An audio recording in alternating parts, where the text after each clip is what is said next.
इस विश्व के अंदर प्रथम तो मानव जन्म दुर्लभ है और दूसरा सतगुरु सत्संग मिलना ये उससे भी दुर्लभ है। तो आप पुण्यात्माओं को वो दोनों ही पदार्थ सुलभ हैं। मानव शरीर प्राप्त है, सतगुरु और सत्संग प्राप्त है। तो पुण्यात्माओं, आप बहुत ही पुण्यकर्मी प्राणी हैं। यदि सतगुरु नहीं मिलते, आप कितने ही पुण्यकर्मी होते, आपके सभी पुण्य एक दिन अक्षीण हो जाने थे।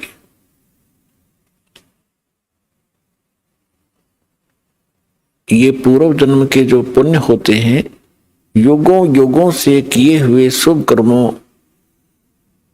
का जो आपका रिजल्ट होता है, परिणाम है, वो संग्रहित होता है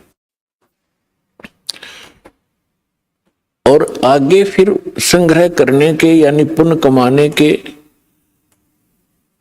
कोई हमें साधन नहीं मिलते हैं। तो उस पुण्यकर्मी प्राणी जो पूर्व जन्म से युगों युगों से पुण्य इकट्ठे किए हुए है, उसकी ऐसी स्थिति होती है जैसे इन्वर्टर की बैटरी चार्ज कर ली जाए और चार्ज फुल होगी और फिर चार्जर उसका है नहीं, आगे चार्जर नहीं लगाया या कोई कनेक्शन नहीं है उसका बिजली से, चार्जर भी लगा रखा है तो वो कनेक्शन ठीक ना हो, लाइट ना हो उस स्विच के अंदर, तो फिर क्या कैसा महसूस होता है, कैसे लगता है, उसके साथ कैसा धोखा होता है। बैटरी पूर्व जन्म की चार्ज, पहले की चार्ज है, इन्वर्टर चल रहा है, पंखे भी चल रहे हैं, बल्ब भी जग रहे हैं और आगे इन्वर्टर भी लगा हुआ है, आगे चार्जर भी लगा दिखाई दे रहा है, स्विच में लगा रखा है और स्विच में लाइट है नहीं, पावर नहीं है उसके अंदर। तो उसको कब पता चलेगा? जब वो इन्वर्टर की बैटरी डाउन हो जाएगी, झटके मारने लगेगी और झटके मार के वो बंद हो जाएगा। सब सुविधाएं, जो बल्ब जग रहे थे, पंखे चल रहे थे, कूलर चल रहे थे, वो एकदम स्टॉप हो जाएंगे, बंद हो जाएंगे। तो पुण्यात्माओं, जो पूर्व जन्म के पुण्यकर्मी आत्माएं हैं, आज कोई डॉक्टर बना है, कोई इंजीनियर बना है, कोई आईएएस आईपीएस पोस्ट पर विद्यमान है, कोई एमएलए एमपी मंत्री मुख्यमंत्री बना है, या कोई अच्छा सेठ साहूकार बना है, या कोई अन्य उसके पास सुविधा उपलब्ध है। और वो पुण्यकर्मी प्राणी जहां भी जिस क्षेत्र में प्रवेश करता है, उसके पुण्यों के आधार से वो उधर ही सफल होना प्रारंभ हो जाता है, क्योंकि उसने पूर्व जन्म की बैटरी वह चार्ज है उसकी। और आगे यदि वो सत भक्ति नहीं कर रहा है तो उसका वो पुण्य कर्मों को संग्रह करने का चार्जर नहीं लगा हुआ है,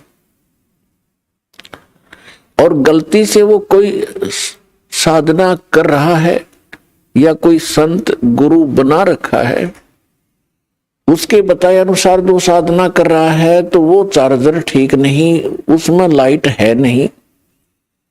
परिणाम के तौर पर उदाहरणार्थ आपको बताते हैं कि गीता अध्याय नंबर 16 के श्लोक नंबर 23 और 24 में यह स्पष्ट किया है कि अर्जुन, शास्त्र विधि को त्याग कर जो मनमाना आचरण करते हैं, यानी मनमानी पूजाएं करते हैं, उनको न सुख होता है, न उनको कोई सिद्धि प्राप्त होती है और न ही उनकी परम गति होती है, अर्थात यूजलेस। तो उनके साथ वो सतिथि बनी हुई होती है जो कोई नकली इन झूठे गुरुओं से भी संबंधित है। उसको लग रहा है कि मैंने चार्जर लगा रखा है, लेकिन वो चार्जर ठीक ठिकाने नहीं लगा हुआ है, वो गलत स्थान पर लगा हुआ है। अब जब तक उसके पुण्य चलेंगे और उसको सभी सुविधाएं उपलब्ध रहेंगी और ये सोच रहा होगा वो व्यक्ति जो धार्मिक प्रवृत्ति का है कि मैं जो पूजाएं कर रहा हूं, जो साधना कर रहा हूं, या तो कोई गुरु बनाकर किसी संत पंथ में जाकर या वैसे अपना कोई देवी देवता मनाकर जो भी वो आध्यात्मिक क्रियाएं करता है, वो ये सोच रहा होता है कि मुझे इन्हीं क्रियाओं से ये लाभ मिल रहा है। अब उस स्थिति में उसको कोई हमारा भक्त जाकर समझाने की चेष्टा करे कि आपकी भक्ति ठीक नहीं, आपके साधन जो है भक्ति के ये व्यर्थ हैं, तो वो व्यक्ति बिल्कुल मानने को तैयार नहीं, क्योंकि उसको अध्यात्म ज्ञान का अभाव है। और वो ये कहेगा कि मुझे सब सुविधाएं उपलब्ध हैं, अच्छी पोस्ट है, बच्चे भी अच्छे पढ़ रहे हैं, उनको अच्छी पोस्ट प्राप्त हो गई है, मेरे को सब सुख है, ये मेरे गुरुदेव की कृपा है, मेरे इष्ट देव की कृपा है। तो पुण्यात्माओं, उसको उस समय पता चलेगा जब उसकी पूर्व जन्म की बैटरी समाप्त हो जाएगी, डाउन हो जाएगी, डिस्चार्ज होगी। उस समय देर बहुत हो चुकी होगी, फिर उसके सामने रोने के अतिरिक्त कुछ भी शेष नहीं बचेगा। इसके लिए दास बार बार प्रार्थना कर रहा है कि कम से कम जो दास आपके गुरुजी के विषय में, आप जी की साधना के विषय में कोई टिप्पणी कर रहा है, आप उसको आलोचना मानते हो, उस आलोचना को कम से कम कंपेयर कर लो कि ये सिरफरा व्यक्ति क्यों बार बार हमारी साधनाओं को गलत बता रहा है, इस उद्देश्य से देख लो। लेकिन इधर सोचना भी पसंद नहीं करते वो भोली आत्माएं। और अब दास देख रहा है, जिनको आज से 10 वर्ष पहले हमने कहा था कि तुम्हारी साधनाएं गलत हैं, उन्होंने बात करना भी पसंद नहीं किया था, आज वही रोते हुए आ रहे हैं कि काश हम उस समय आपकी बात को स्वीकार कर लेते, इतना विनाश ना होता। परमात्मा ये कहते हैं, कोई बात नहीं, पीछे गई सो जान दे, ले रहती को राख, नहीं तो ये रही रही भी जावेगी उस गई गई के साथ। तो परमात्मा ने ये ऐसा ज्ञान दिया है और आपको बुद्धि दी है, मानव समाज को एक विशेष विलक्षण बनाया है आपको कि आप इस अध्यात्म मार्ग को और सदग्रंथों को आसानी से समझ सकते हैं। तो पुण्यात्माओं, जब तक इस प्राणी के पुण्य चलते हैं तब तक तो इसको सब सुविधाएं होती हैं और ये सोचता है कि मैं जो साधनाएं कर रहा हूं इन्हीं से मैं सब सुख उपलब्ध कर रहा हूं। लेकिन अब इस तत्व ज्ञान के पैमाने से इसकी रोशनी में आप देखोगे, फिर आपको पता चलेगा कि जिन गुरुओं को आप गुरु मानते थे और सतगुरु मानते थे, वो बिल्कुल नालायक आदमी थे, उनको कख भी पता नहीं। एक टीचर अपने सिलेबस से परिचित नहीं है, उसको टीचर कहा जा रहा है, क्योंकि विद्यार्थी को अगर ये इतना ज्ञान हो कि वो टीचर को ही पहचान ले, तो वो तो विद्यार्थी रहा ही नहीं। तो टीचर के कोई त्रुटि को टीचर ही बता सकता है। ये दास भी स्पिरिचुअल टीचर है, और जिन गुरुओं से आप संबंधित हैं उनको भी आप स्पिरिचुअल टीचर ही बताते हो, आध्यात्मिक गुरु कहते हो। और दास कहता है कि ये सब झूठे और नकली ज्ञान को प्रचार कर रहे हैं, इनको कोई ज्ञान नहीं अध्यात्म मार्ग का। दास ने कोई शौक नहीं, कोई लालच और लोभ नहीं, या किसी स्वार्थवशी में उनको उनके ज्ञान को और उनकी साधना को गलत बता रहा हूं, एक परमार्थी कर्म कर रहा हूं। जैसे किसी टीचर ने 2 दूना 6 पढ़ा रखा है बच्चों को और सभी ने वही घोट रखा है। अब दूसरा टीचर आता है, वो उनसे पूछता है कि 2 दूना क्या होता है, 2 जमा 2 कितना होता है, या 2 गुना 2 कितना होता है। और वो सभी एक सुर में बोलते हैं 2 गुना 2 6। तो उस टीचर का क्या कर्तव्य बनता है कि नहीं बच्चों, 2 गुना 2 4 होता है, 6 नहीं होता।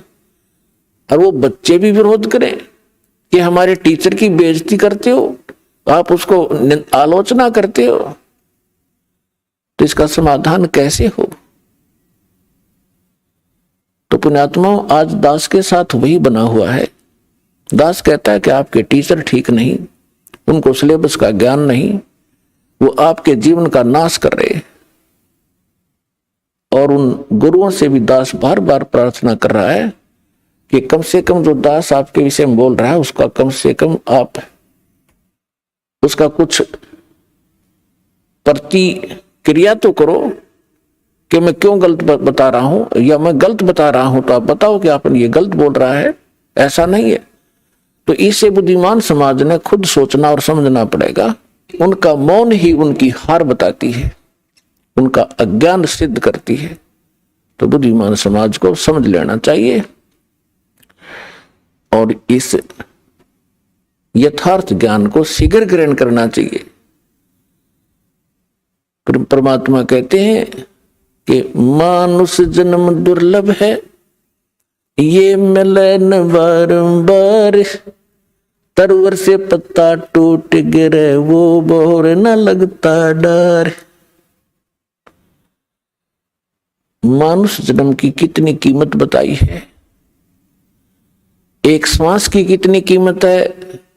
कहता हूं कहीं जात हूं, कहूं बजा के ढोल, श्वास जो खाली जात है ये 3 लोक का मोल। तो पुण्यात्माओं, परमात्मा ने आके बताया हमारे को कि पीछे लग गया जाऊं था मैं लोक वेद के साथ, रस्ते में सतगुरु मिले है दीपक दे दिया हाथ। जैसे पहले ये दास शिक्षा ग्रहण करता था, ठीक है, शिक्षा ग्रहण पूरी हुई, जूनियर इंजीनियर का डिप्लोमा किया, सफल हुआ, सर्विस प्राप्त होगी, फिर विवाह हुआ, संतान पुत्र पुत्री हुई। और दास पुजारी किसका था? बजरंगबली का। और भगवान कृष्ण, भगवान शंकर, भगवान विष्णु एज ए इष्ट थे। तो ये दास ये सोचा करता था कि मेरे इन भगवानों ने मुझे ये सब सुख दिए हैं। अब परमात्मा के तत्व ज्ञान रूपी इस रोशनी से, टॉर्च से, इस प्रकाश से दिखाई दिया कि ये जिन भगवानों को मैं ये सोच रहा था कि इन्होंने ये सुख दिए, ये इनके सतर का काम नहीं था, ये हमारे पूर्व जन्म की बैटरी ही चल रही थी, वो संस्कार फल रहे थे। हम लोक वेद के आधार से साधनाएं कर रहे थे। दंत कथा, लोक वेद माने दंत कथा, सुनी सुनाई हियर से स्टोरीज पर हम आधारित थे। वो शास्त्र अनुकूल ज्ञान भी नहीं था और न ही वो साधना थी। इसके विषय में परमात्मा अपने ऊपर ही हमें उदाहरण देकर सुनाते हैं। पीछे लग गया जाऊं था मैं लोक वेद के साथ, रस्ते में सतगुरु मिले दीपक दे दिया हाथ। अब इस दास को सतगुरु मिले, उस समय ये टॉर्च मिली। भटक रहे थे गड्ढों में, अंधेरे में, जिसने जैसा कोई बता दिया इधर चले जाओ, उधर चल पड़े। आगे किसी ने कहा इधर जाओ, ये ठीक नहीं है, उधर चल पड़े। अब हमारे पास मैप भी है और टॉर्च भी है। अब हमारे पास शास्त्र भी है, शास्त्र हमारे मैप हैं, हमने जिस मंजिल की ओर जाना है उस पर सब मार्ग है। और अब हम उसको देखकर तत्व ज्ञान रूपी रोशनी से हम कुमार्ग पर नहीं जाएंगे, सुमार्ग पर ही चलते रहेंगे। तो क्या बताते हैं, मात पिता मिल जाएंगे 184 मोह, सतगुरु सेवा और ये बंदगी फिर मिलन की ना। परमात्मा कहते हैं आप जहां भी जन्मोगे आपको माता पिता वहीं मिल जाएंगे। पशु योनि में जाओगे वहां भी माता पिता मिलेंगे। पक्षी की योनि में आप जन्म लोगे उस शरीर में भी आपको माता पिता मिलेंगे।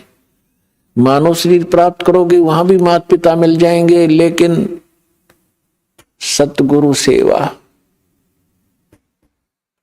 सतगुरु सेवा मीन सतगुरु के अनुसार बताई हुई पूजा।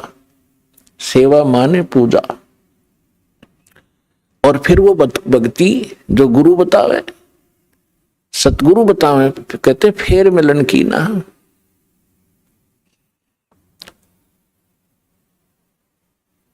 अब परमात्मा कहते हैं सतगुरु के उपदेश का लाया एक विचार, जय सतगुरु मिलते नहीं जाते नरक द्वार। नरक द्वार में दूत सब करते खेचातान, उनसे कभू ना छूटता फिर फिरता चारों खानी। चार खानी में भरमता कभू न लगता पार, सो फेरा सब मिट गया मेरे सतगुरु के उपकार। परमात्मा ये हमारे जो कबीर साहिब हैं, ये हमारे पिता है। ये वो परमात्मा है जिसमें सर्वगुण संपन्न है। तुमेव माता च पिता तुमेव, तुमेव बंधु च सखा तुमेव, तुमेव विद्या च द्रविण तुमेव, तुमेव सर्व मम देव देव। हे सब देवों के देव, सब भगवानों के भगवान, हे परमेश्वर, आप ही माता वाला गुण रखते हो, आप ही पिता वाला गुण रखते हैं। सच्चे भाई भी आप हैं, सच्चे साथी भी आप हैं, और हमारा धन भी आप ही हैं। कबीर और सब जग निर्धना, धनवंता ना कोई, धनवंता सो जानियो जिस पर राम नाम धन होए। तो यहाँ क्या बताते हैं परमात्मा, ये परमात्मा है। जैसे आदरणीय रामानंद स्वामी रामानंद जी को परमात्मा मिले, 104 वर्ष के वृद्ध थे और बड़े विद्वान प्रसिद्ध थे। चारों वेदों को कंठस्थ याद कर रखा था, गीता के सब श्लोक उनको जुबानी याद थे, पुराणों के वो मर्मज माने जाते थे, उपनिषदों के भी वो बड़े विद्वान कहलाते थे। 104 वर्ष की आयु हो चुकी थी जब परमात्मा लीला में आयु में 5 वर्ष के थे। उस 5 वर्ष के बालक ने 104 वर्ष के उस वृद्ध की ज्ञान के अंदर घिघी बांध दी। परमात्मा ने एक प्रश्न किया था स्वामी रामानंद जी से कि कौन ब्रह्मा का पिता है और कौन विष्णु की मां, शंकर का दादा कौन है, पंडित जी दे बता। अब रामानंद जी कहने लगा कि क्या बात कर रहे हो, इनके कोई माता पिता नहीं, ये तो स्वयंभू है।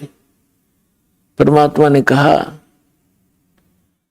कि मोती मुक्ता दर्शत नाही, ये जग है सब अंदरे, दिखत के तो नैन चश्म इनका फिरा मोतिया बंदरे। ये विद्वान कहाँ है। और कख पता नहीं न सदग्रंथों का। जैसे किसी को मोतिया बिंद का रोग आंखों में हो जाता है, उसकी आंखें स्वस्थ दिखाई देती है लेकिन उसको दिखता कुछ नहीं। वो दूसरे को स्वस्थ दिखाई देती है, उसको स्वयं को कुछ नहीं दिखाई दे रहा। इसलिए परमात्मा बताते हैं कि मोती मुक्ता दर्शत नाही। मोक्ष मार्ग रूपी जो मोती है, जो वास्तविक साधना है, इनको ज्ञान है, वो ज्ञान का पता नहीं। और ये दिक्कत के तो नैन चश्मिन का फिरा मोतिया बिंद्रे। तो परमात्मा ने कहा कि आप शिव पुराण को पढ़कर देखिए स्वामी जी, रुद्र संहिता, उसमें परमात्मा ने बताया कि ऐसे ऐसे जिसको आप महाशिव कहते हो ये काल है। सारी कहानी सुनाई, उसको कंठस्थ याद थे। स्वामी जी को तुरंत समझ गए। बुद्धिमान व्यक्ति को समझाना इस अध्यात्म ज्ञान से, जो दास ज्ञान दे रहा है परमात्मा का दिया हुआ। बुद्धिमान समाज जो थोड़ा सा भी आध्यात्मिक रुचि रखता है और सदग्रंथों का थोड़ा बहुत अध्ययन करता रहा है, उसको समझाना बहुत आसान है। जिन सदग्रंथों को डेली पढ़ा करता था उसको पता नहीं था ये हमें बताना क्या चाहते हैं। तो उसी समय रामानंद जी परमात्मा बताते गए, उनको याद थे, कंठस्थ याद थे, सिर लाते गए, हाँ बिल्कुल ठीक, ऐसा ही है। तो उसके बाद रामानंद जी ने अपनी फिर एक तगड़मबाजी अड़ाई कि बच्चा मैं समाधिस्थ होता हूं तो मेरी समाधि बहुत दूर पहुंच जाती है, मेडिटेशन। परमात्मा ने कहा कि लगाइए आपकी समाधि, देखते हैं कहां तक जाती है। स्वामी रामानंद जी ने, उनका रोज का अभ्यास था, 1 सेकंड में समाधिस्थ हुए। कहते हैं योग युक्त प्राणायाम कर जीता सकल शरीर, त्रिवेणी के घाट पर वो अटक रहे बलबीरे। त्रिवेणी के वहां जाकर 3 रास्ते हो जाते आगे चल के। अब जंगल के अंदर तो एक ही रास्ता विचलित, 2 ही रास्ते विचलित कर देते हैं। अननोन व्यक्ति को जो कभी पहले उधर ना गया हो, वहां जाके विचलित हो गए, खड़े हो गए। तो परमात्मा वहां दिखाई दिए कबीर साहब उसी उम्र में, एज में 5 वर्ष की आई, और उनसे पूछा कि स्वामी जी अब कहां जाओगे। ये उन्होंने बताया कि तीनों रास्ते बंद हैं और ये रास्ते आपके लिए उस समय खुलेगा जिस लोक की, जिस इष्ट की आपने साधना कर रखी है, उस समय आपका ये रास्ता खुलेगा, लेफ्ट वाला। और ये एक सुरंग है, सीधा रास्ता है, गैलरी है। सबसे पहले उस गैलरी में सेक्रेटरीएट समझोइए, और वहां सबसे पहले धर्मराज का दरबार आएगा। वहां आपका अकाउंट लिया जाएगा और जिस भी इष्ट की आपने पूजा की है उसी लोग को आपको भेज दिया जाएगा। और जो राइट का रास्ता है ये अलग से एक स्थान है, 88,000 खेड़े बताए हैं, 88,000 द्वीप हैं ये। इनमें वो हंस भेजे जाते हैं जो ब्रह्म के साधक होते हैं और उनको अलग से राज्य दिया जाता है वहां का। और जो सामने वाला रास्ता ये ब्रह्मरंध्र है, ये सामने वाला रास्ता ये ब्रह्मरंध्र है। ये तुम्हारे किसी मंत्र से नहीं खुल सकता, ना ओम मंत्र से, ना ओम नमः शिवाय से, और ना ही तुम्हारे अन्य किसी जाप से। ये खुलेगा मेरे सतनाम से, इस 2 अक्षर के नाम से, जो मेरे पास वो मंत्र है। रामानंद जी से कहा परमात्मा ने कि आप कोशिश करो अपने सब मंत्र जंतर जो आपने आज तक साधना की है। आपने तो 16 वर्ष की आयु में भक्ति स्टार्ट की थी, 104 वर्ष के हो गए, जो करना था कर लिया। अब प्रयोग करके देख लो आपकी वो साधना कितनी सफल है, सक्षम है। अब रामानंद जी ने सारे जंतर मंतर कर दिया, वो गेट ना खुला। तो परमात्मा ने कहा मैं खोलूं। श्वास से मन किया मालिक ने, वो तो परमात्मा थे लेकिन हमारे लिए संदेश छोड़ गए कि आपको जो मंत्र दिया सतनाम का, ये एक अनमोल और बहुत पावरफुल है। परमात्मा ने सिमरन किया, सामने का वो बजर कपाट खुल गए। तब रामानंद जी को परमात्मा उसके अंदर से आगे लेकर गए। जिस ब्रह्म को आप निराकार बताते थे, ये सामने बैठा, परमात्मा ने दिखा कि वो बैठा, देखो ये है वो तेरा महाशिव। इसको महाविष्णु भी कहते हो, मां ब्रह्मा भी कहते हो। ये ब्रह्मा विष्णु महेश का पिता है। और ये काल है 1,00,000 मानव शरीरधारी प्राणियों को नित खाता है। तुम्हारे को मूर्ख बना के यहां फंसा रखा है इसने स्वार्थवश। आपसे संतानोत्पत्ति करवाता और खाता ये है जैसे कसाई बकरे पालता है, उनकी कितनी केयर टेक करता है, कितनी संभाल करता है। नर और मादा उनको छोड़ देता है इकट्ठे करके, वो समय आने पर संतानोत्पत्ति करते हैं। और खाता कसाई है या उसको अपने स्वार्थवश बेचता है। यही स्थिति तुम्हारे इस ब्रह्म की है, परमात्मा ने बताया। अब रामानंद जी सब देख रहे हैं, सुन रहे हैं। फिर परमेश्वर उनको 11वें द्वार से पार किया, जिसमें अक्षर पुरुष का लोक प्रारंभ होता है। अक्षर पुरुष के सातसंग ब्रह्मांडों को पार करके परमात्मा पहुंचे 12वें द्वार पर, जहां भंवर गुफा है, और उसको पार करके सतलोक में प्रवेश किया। वहां जाकर क्या देखा रामानंद जी ने कि परमात्मा सत्य पुरुष सिंहासन पर विराजमान है, तख्त के ऊपर। सिर पे चौर, सिर पे छत्र है, एक मुकुट है सफेद, और एक बहुत बड़े मंदिर नुमा गुम्बज के अंदर उसके सेंटर में परमात्मा विराजमान है। उनके एक रोमकूप में करोड़ सूर्य मिला दे, करोड़ चंद्रमा, ऐसी रोशनी उनकी छवि परमात्मा की है। पूरी बॉडी की कितनी होगी आइडिया लगा सकते हैं। कबीर साहब 5 वर्ष के बालक के रूप में चंवर उठाया जो वहां रखा था, और जो सिंहासन पर बैठे थे परमात्मा उस पर चौर करने लगे, जैसे एक सेवक यहां गुरुजी पर करते हैं, ऐसे कर रहा था। अब रामानंद जी सोचने लगे कि कबीर तो यहाँ का कोई गण है, देव है, और सचमुच ये अमर पुरुष तो ये बैठे हैं तख्त पर, सिंहासन पर। इतने में क्या हुआ, अमर पुरुष दिखाई दे रहे थे, वो खड़े हुए और 5 वर्ष के बालक को करबद्ध होकर संकेत किया कि बैठो भगवान, ग्रहण करो अपना सिंहासन।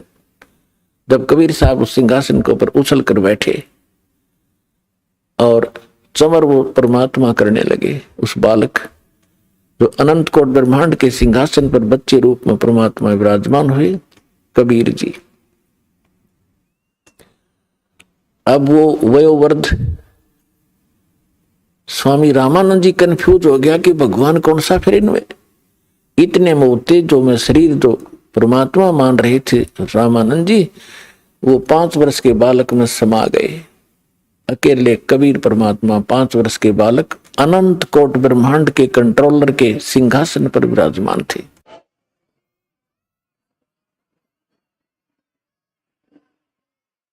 तब परमात्मा ने कहा कि रामानंद जी, हम ही अलख अला हैं, कुतुब गोस और पीरे, गरीबदास खालक ध्वनि, हमरा नाम कबीरे। ए स्वामी सृष्टा में सृष्टि हमारे तीरे, दास गरीब अधर बसू हूं अवगत सत कबीर। जब परमात्मा ने पहले ये बात वार्ता की थी रामानंद जी से, तो उस समय फिर दोहराई। रामानंद जी गदगद हो गए कि मुझे तो सहज में भगवान मिल गए, और 104 वर्ष का हो गया, मैंने डरे ढोए अभी तक। तो परमात्मा ने कहा कि जाओ स्वामी जी वापस जाइए। इतना ही कहा था कि बड़े वेग से स्वामी जी की आत्मा बॉडी में आ गई, और एकदम ऐसे देखा सामने, तो सामने वही सूरत, वही मूर्त, 5 वर्ष का बालक सामने बैठा। चरणों में गिर गया। 104 साल का 104 वर्ष का विद्वान पाक रहा था, बिना ज्ञान के न्यू डले डोवा प्राणी। अब दुनिया में महिमा थी, 1400 ऋषि शेष बना रखे थे जो उसके ज्ञान का प्रचार किया करते थे। अपने आत्मा ब्राह्मण वही होता है, कहते ब्राह्मण सोए जो ब्रह्म पछाने। और परमात्मा के चाहने वाली आत्माएं समाज नहीं देखा करती। जो समाज की तरफ देखकर चलेगा वो भक्ति नहीं कर सकता और न उपलब्धि हो सकती। एक तरफ तो पूरी प्रभुता, स्वामी पना उसका, 1400 ऋषि उसके चरणों में दंडोत प्रणाम करें और जनता उनका ज्ञान सुने। और एक तरफ भगवान खड़े, भगवान किस रूप में? जुलाहे रूप में, धानक शूद्र रूप में। और वो उस समय की स्वर्ण जाति ब्राह्मण वर्ण में, और ब्राह्मण लोग तो कपड़ा भी नहीं लगने देते थे शूद्रों का।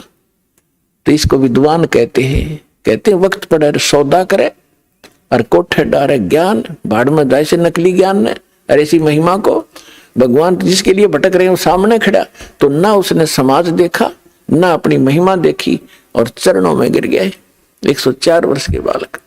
और फिर क्या कहा?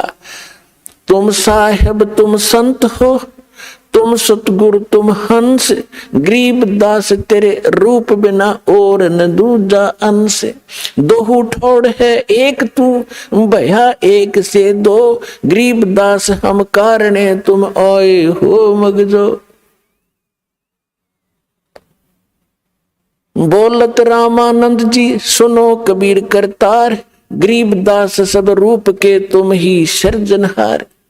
अब गरीबदास जी का नाम इसमें इस प्रकार आता है जैसे तुलसीदास जी ने रामायण दोबारा लिखी यथार्थ, तो तुलसीदास जी का ऐसे नाम आता है। ऐसे गरीबदास महाराज ने परमात्मा से परिचित होने के बाद सचखंड सतलोक को आंखों से देखने के उपरांत परमेश्वर की वो महिमा पूर्व की और वर्तमान की वो सभी बोली लिखवाई, इसलिए उनका नाम इसके साथ चलता है।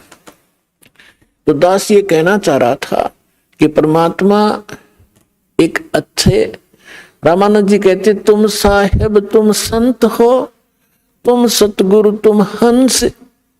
तुम साहेब परमात्मा तो आप हो ही हो, अब तो स्पष्ट हो गया। और तुम सतगुरु भी आप ही हो, सच्चा ज्ञान आपके पास है। सतगुरु अपना तुम सतगुरु की जो परिभाषा होती है उससे हम अपरिचित थे। हम किसी ऐसे अरे खरे कर सतगुरु लगा लेते थे। ये सतगुरु और जिनको ज्ञान कख भी नहीं, सतगुरु वैसे ही होते हैं। तो यहाँ रामानंद जी कहते हैं आप हो सतगुरु, जगत गुरु। जगत गुरु का अर्थ ये होता है कि पूरे विश्व को यथार्थ ज्ञान देने वाला, सक्षम, देने में सक्षम हो, उसको जगत गुरु कहते हैं। तो यहां रामानंद जी कहते तुम साहेब तुम परमात्मा हो, तुम सतगुरु, और तुम साहेब तुम संत। आप संत भी आप ही हो, और एक हंस के अंदर जो भक्त में जो गुण होते हैं होने चाहिए मालिक, वो भी आप ही में है। अपने आप को परमात्मा दास कहा करते थे, कबीर दास, कबीर दास, और अधीन रहा करते थे। कोई बुरा कहता था, भला कहता था, कभी किसी से अक्षुब्ध नहीं होते थे। तो कहने का भाव है दास का कि परमात्मा अपने आप पर ही सभी वाणी बोलकर हम भोली आत्माओं को समझाना चाहते थे। तो क्या बता रहे हैं? सतगुरु के उपदेश का लाया एक विचार, जय सतगुरु मिलते नहीं तो जाते नरक द्वार। ओए होए, अपना आत्मा भविष्य के दुखों का हमें ज्ञान नहीं, क्योंकि हम अध्यात्म ज्ञानहीन हो गए। और जिन वो को हम सतगुरु गुरु मानकर जिनका शरण लिए हुए थे उनको आप कुछ पता नहीं, वो अपने जैसे आप जैसे ही बस नॉलेज रखते थे। तो यहां क्या बता रहे हैं कि भविष्य में कितने कष्ट होते इस प्राणी पर। 84 लाख योन के प्राणियों के शरीरों में आप झांक कर देखो, एक का शरीर झांक लो किसी कुत्ते गधे सुअर का, आज आप क्या खा पी रहे हो, आप कैसे रह रहे हो, आप कितनी सुविधाएं प्राप्त किए हुए हो। और यदि सत भक्ति नहीं की, सतगुरु मिले नहीं, तो सतगुरु मिले बिना भक्ति नहीं हो सकती। तो फिर आपके ऊपर कितना कहर टूटेगा, आपका जीवन नाश हुआ, आपके पूर्व के पुण्य का नाश हुआ, और आगे आपके साथ के बनेगी। अब परमात्मा ने आके हमें बताया है। अब देखिएगा एक कुत्ता, अब उसकी दिनचर्या देख लो एक दिन की, वही पर्याप्त है। सारी रात गली में बैठा रहता है, सर्दी होती है, वर्षा होती है, ओले गिरते हैं, शीत लहर चल रही होती है, गर्मी चल आती है, और फिर सुबह सारी रात भौंकता है कि उसमें गुण ऐसा है, बेमतलब बकवाद करने की आदत है, हमारी अब भी है, तो मरने के बाद कोई किसी योनि में जाएंगे वहां भी यही स्वभाव रहेगा। सारी रात भौंकेगा, भूख लगती है, सुबह उठते ही कहां चलेगा, किसी का दरवाजा खुला और दाव लगा के सीधा कहां पहुंचेगा, रसोई की तरफ भागेगा जहां उसको महक आ रही होगी। अब उसको रसोई में कौन घुसने देगा, अफलातून को, जब तो भगत मनुष्य जीवन खो दिया बकवाद करके, गुटी सूटी ला के, सुनी नहीं किसी संत भगत की, तो फिर वहां से उसको भगाया जाता है। नहीं भागता तो उसका लठ मारेंगे। अब लठ लगते ही वो फिर काफी देर तो चिल्लाएगा गली में खड़ा होके, फिर दूसरे दरवाजे की तरफ चलेगा, शायद यहां कुछ बात बन जाए, वहां उसकी किस्मत है, उसका लठ मिले, कोई टोक मिले। यदि वहां भी डंडा लग गया तो सीधा बाहर भागेगा जंगल की ओर, और वहां क्या खाएगा, टट्टी खाएगा जाकर। पुणात्मा परमात्मा हमें याद दिलाना चाहते हैं, कबीर ये माया अटपटी, सब गट आन अड़ी, किस किस ने समझाऊं या को भांग पड़ी। इस काल ने मनुष्य जीवन में इस जीव को इतनी भांग प्या दी, मान बढ़ाई की, समय पर टूक मिल गए, कोई ठीक बंगला कार होगी, कोई पोस्ट होगी, अफलातून पाक गया, बिना ज्ञान के बकवाद है सारी।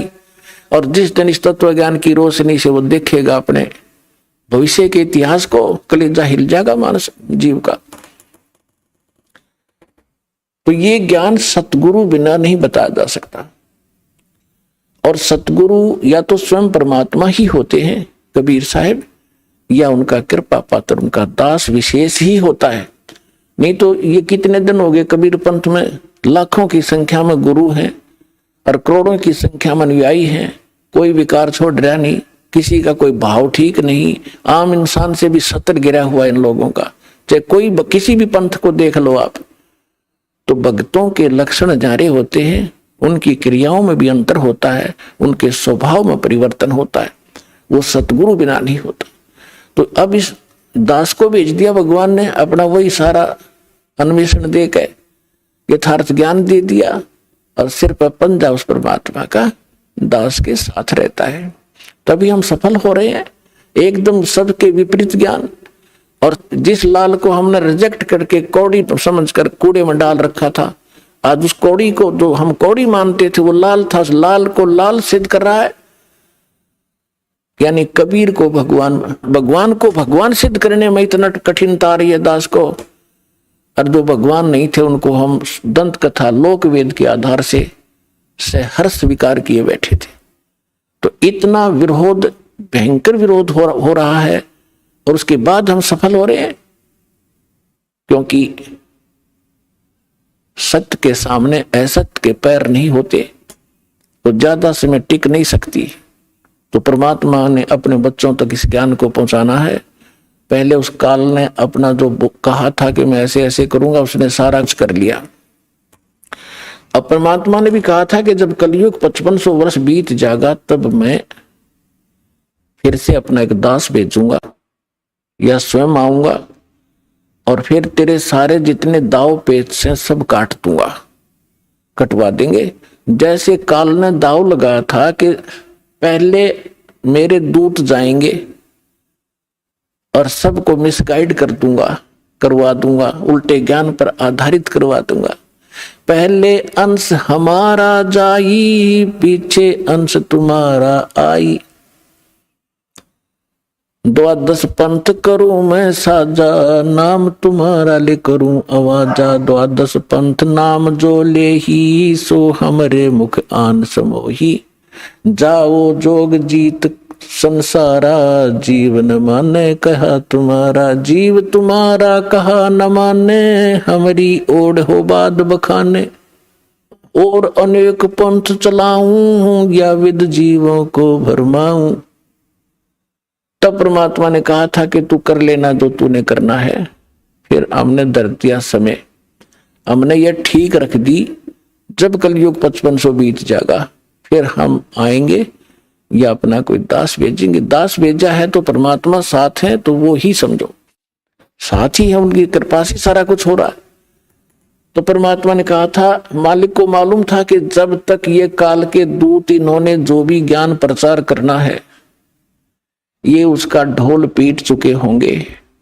इनके अनुभव के इनके शिष्य भी अच्छी तरह उनके ज्ञान को ग्रहण कर चुके होंगे, और 100 वर्ष इनको बीत चुके होंगे उस अज्ञान प्रचार करते हुए उन संतों ने, और उनकी पुस्तकें बन चुकी होंगी। तब मेरा दास जाएगा और उनको सदग्रंथों से मिला के दिखावेगा।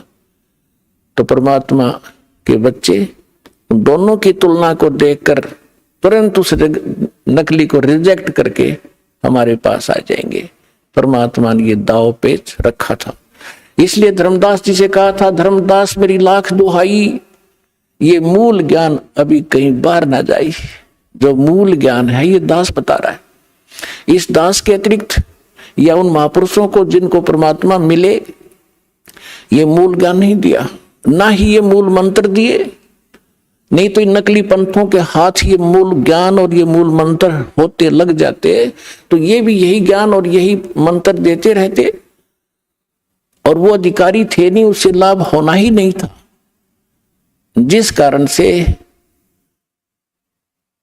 इस मानव का बहुत विनाश हो जाता।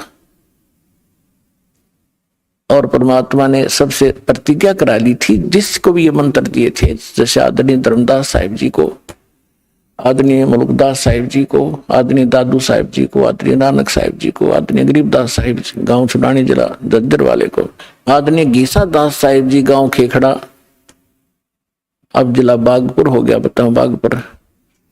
इन सबको ये मंत्र भी दिए थे, ज्ञान भी दिया था, लेकिन इनको प्रतिज्ञा करा दी थी कि कहीं नहीं जाए, या भी ज्ञान किसी को नहीं बताना, और ये सतनाम और सारनाम के तो छींट भी नहीं लगने देना तुमने किसी का। तो यही कारण था कि इन महापुरुषों ने इसको बहुत छुपा के रखा। अब दास, इस दास को दिया है भगवान ने। तो ये थी, बीच में परमात्मा को मालूम था कि इन्होंने जो कुछ कहना सुनना ये कह चुके होंगे, और जब मेरा दास जाएगा, और ये टेक्निक आप देख रहे हो, टीवी और ये इंटरनेट अभी 10-12 वर्ष से ही ये पनपे हैं, इससे पहले नहीं थे। क्योंकि ये प्रोजेक्टर वगैरह बनवा के परमात्मा ने अपना ज्ञान अपने बच्चों को देना था, उससे पहले आपको शिक्षित किया। आज हम सफल हुए हैं इस शिक्षा के कारण, और हमारी गिरावट आई है नैतिकता में, तो भी शिक्षा के कारण। आप देखो, हम क्योंकि दास ने दोनों जमाने देखे हैं, वो जमाना भी देखा है कि आपस में कितना प्यार होता था। हमारे चाचे ताऊ दूर दूर के रिश्तेदारों का गांव में एक दूसरे का सहयोग करते थे। किसी पर आपत्ति आ जाती थी, सब सारा का सारा गांव इकट्ठा हो जाता था, सब उसको हमदर्दी देते थे, हम तेरे साथ हैं, घबराइए मत, कोई बात नहीं, और इतनी मदद करते थे, वह आपत्ति एकदम भूल जाता था इंसान। और आज सोचा यू मर जाता बढ़िया जल्दी पड़ोसी, और अपने आप को पता नहीं क्या बना लिया, 2 अक्षर सीख लिए, कोई अफसर लग गया, और कल मृत्यु हो जाएगी, गधा बनेगा। वो दुख नहीं दिखता इस अध्यात्म ज्ञान के अभाव से। तो इस अध्यात्म ज्ञान से हमारी वो मोतिया बिंद समाप्त होगा, जिसके कारण हम बकवाद कर रहे हैं, और एक जीव अपने आप को यहाँ पता नहीं क्या मान बैठा है। तो जीव को अपनी औकात का पता लगे, फिर किसी भी पोस्ट पर रहे वो दास बनकर रहेगा, और जिस कारण से उसके कर्म नहीं बिगड़ेंगे। आज आप देख रहे हो किसी ऑफिस में जाइए, किसी भी ऑफिस में जाइए, कोई ABC कोई कमी नहीं रही किसी की भी।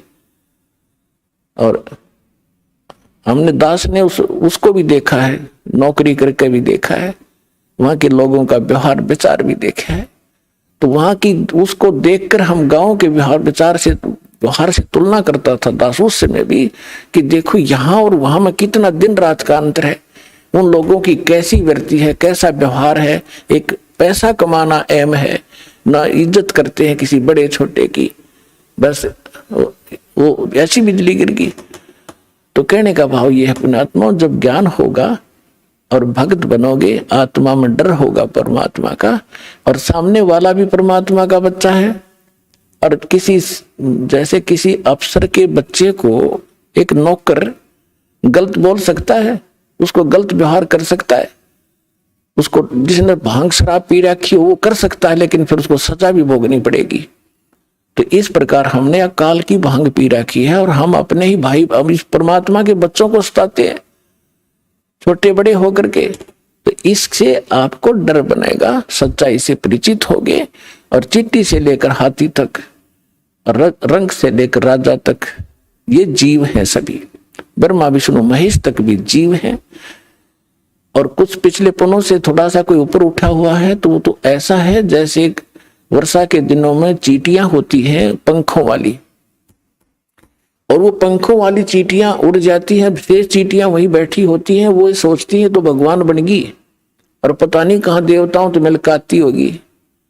और फिर रात में जब बल्लभ जगते हैं वो उड़ के जाती है, उस बल्लभ का टक्कर मार मार कर या दीपक के अंदर पड़ कर जल कर मर जाती है, या बचती है तो उसकी पांख कट जाती है, वो कीड़ी की कीड़ी घिस रही होती है वहां पर। तो आज तो ये ब्रह्मा विष्णु महेश और देव और यहाँ पर मंत्री मुख्यमंत्री या अफसर बने हैं, ये उन चींटियां जैसे समझो जिनका पांख उगेगी, और ये पांख कटेंगी एक दिन। कोई रिटायर हो रहा हो ना कोई अफसर, उससे मिलकर देखियो पार्क में जाके, अब उसकी वो पांख कट गई, अब वो घिसट रहा है वहां पर। तो हम फिर इस भगवान के ज्ञान से पहले ही समझ जाएंगे कि हम क्या है। बेशक हमारे पंख होंगे यानी अफसर होंगे, लेकिन हम बकवाद नहीं करेंगे। इस ज्ञान के अभाव से हम अपना कर्म फोड़ रहे हैं, कर्म बिगाड़ रहे हैं। तो ज्ञान होगा तो डर होगा, डर होगा तो बचाव होगा। तो इस ज्ञान से बात बनेगी। अब हम उसी प्रसंग पर आते हैं कि जैसे सतगुरु के उपदेश का लाया एक विचार, जय सतगुरु मिलते नहीं जाते नरक द्वार। नरक द्वार में दूत सब फिर करते खेचातान, उनसे कभू ना छूटता फिर फिरता चारों खानी। ओए होए, जिस दिन आपकी अब भांग उतर जाएगी पुण्यात्माओं, यानी इस काल के झूठे सुख और यहाँ के जो झूठी पोस्ट का नशा उतर जाएगा आपका, फिर आपकी आंखों से आंसू बहने लगेंगे। आप सोचा करोगे हम देख के क्या बने फिरे थे, हम थे क्या, हम सोच क्या बैठे अपने आप को। और ये ज्ञान ना मिलता, सतगुरु ना मिलते तो क्या बनता आपके हमारे साथ। परमात्मा अपने ऊपर उदाहरण देकर कह रहे हैं कि जैसे यहां से जो मृत्यु हो जाती है, चाहे रंक हो चाहे राजा, सभी मरेंगे, और यम के दूत उनको पकड़ कर ले जाएंगे जो सत भक्ति नहीं करते। और भक्ति भी कर रहे हैं वो गलत कर रहे हैं, शास्त्र विदिता का मनमाना आचरण कर रहे हैं। तो सभी एक सत्र के प्राणी हैं। जो ना कर रहे और गलत कर रहे हैं उनको यमदूत पकड़ कर ले जाते हैं। फिर वहां धर्मराज के दरबार में आपका अकाउंट करवा के फिर वो उठा कर लठ ऐसे हाँकते हैं लाखों की संख्या में, जैसे डांगर पशुओं का लठ मार मार के, और फाटक में रोक्या करें और वो वापस भाजे, क्योंकि आगे हाहाकार हुआ नरक में। और उन सबको कहा कि चलो, लाखों की संख्या में चारों तरफ यम के दूत लठ लिए खड़े, सीधे बाल्य ठोके। इस सूक्ष्म शरीर के अंदर प्राणी मरता नहीं, लेकिन पीड़ा बहुत होती है इसको। तो वहां वो यम के दूत लठ मार मार के उनको उस नरक की तरफ, उस गेट में आगे सरका, वो पीछे भागे। कहते वो खेचा ताड़े पाछे तो भाले लाकर फिर जबरदस्ती ठोक दिए जाते हैं नरक में। और उसके बाद फिर नरक भोगकर कहाँ जाते, 84 लाख योनियों के इन जीवों के दुखों को भोगते हैं। पुण्यात्मा, आज आपको जरा सा महसूस हो रहा है क्योंकि समय पर टूक मिल रहे हैं, कोठी बंगले बना के आप निश्चिंत हुए बैठे हो। अब इस एंटीबायोटिक, इस ज्ञान से, इन कैप्सूल से आपका नशा उतारा जाएगा। पहले तक जब नशा उतर जाएगा जब तो आप आगे चलोगे, नहीं तो यहीं बैठे बैठे टूल ले जाओगे। तो पहले आपका नशा उतारा जाएगा इस सत्संग के माध्यम से। और सतगुरु बिना सत्संग हो नहीं सकता, चाहे कितनी बात बनाओ, वो साची कह नहीं सकता, उसके पास सच होती नहीं, उसकी बात में दम नहीं होता। वह कहते हुए सोबर सोचता है कहीं तेरी झूठ ना पकड़ी जा। और यह सारे वचन सत्य है, सारा ज्ञान सत्य है, सब मंत्र सत्य है, और भगवान हमारा सत्य है, सत साहिब है। तो क्या बताते हैं भगवान के नरक द्वार पे, नरक के गेट पे दूत सब वो करते खेचा ताड़, और उन ते कभू ना छूटता, फिर फिरता चारू खान, चार खानी में भरमता। चार खानी कौन सी है? जैसे कुछ तो अंडे से उत्पन्न होते हैं, कुछ जेर में लिपटे हुए उत्पन्न होते हैं, जो उनको बोलते हैं अंडज, जेरज, श्वेतज और उद्भुत। ये 4 प्रकार से जीवों की उत्पत्ति होती है। इनको 4 ग्रुपों में बांटा गया है। इसमें 84 लाख प्रकार के प्राणी होते हैं, जैसे मच्छर, मक्खी की, पशु पक्षी सारे लगाकर। तो परमात्मा कहते हैं कि उसके बाद फिर 84 लाख प्रकार के प्राणियों के शरीरों में दुख उठाते। 4 खानी में भरमता और कभू न लगता पार, सो फेरा सब मिट गया मेरे सतगुरु के उपकारी। ओए होए, अब क्या बता रहे हैं परमात्मा कि इतना आपको बाईपास निकाल दिया सतगुरु ने। और फिर क्या बताते हैं, 7 समुद्र की मसीह करूं, लेखनी करूं बन राय, धरती का कागज करूं, गुरु गुण लिख्यो न जाए। अब लिख के दिखाओ गुरु के गुण, ऐसे सतगुरु के गुण जो इतने दुखों से आपको बचाएगा। एक कुत्ते की जीवनी लिखने लग जाओ, उसके पास गधे की लिखो, फिर सुअर का देखो क्या खाता है, कहाँ रहता है, और आप और हम कहाँ रह रहे हैं। ये सुविधा आपको क्यों प्राप्त है? जैसे विद्यार्थी को माता पिता, चाहे मजदूर हो, चाहे किसान हो, या कोई बिजनेसमैन है, अपने बच्चों को पूरी सुविधा देता है, समय देता है, बेटा जाओ तुम स्कूल में शिक्षा ग्रहण करो, अच्छी ड्रेस पहनाता है, आपसे फटे पुराने पहनता है, उसको अच्छी ड्रेस देता है।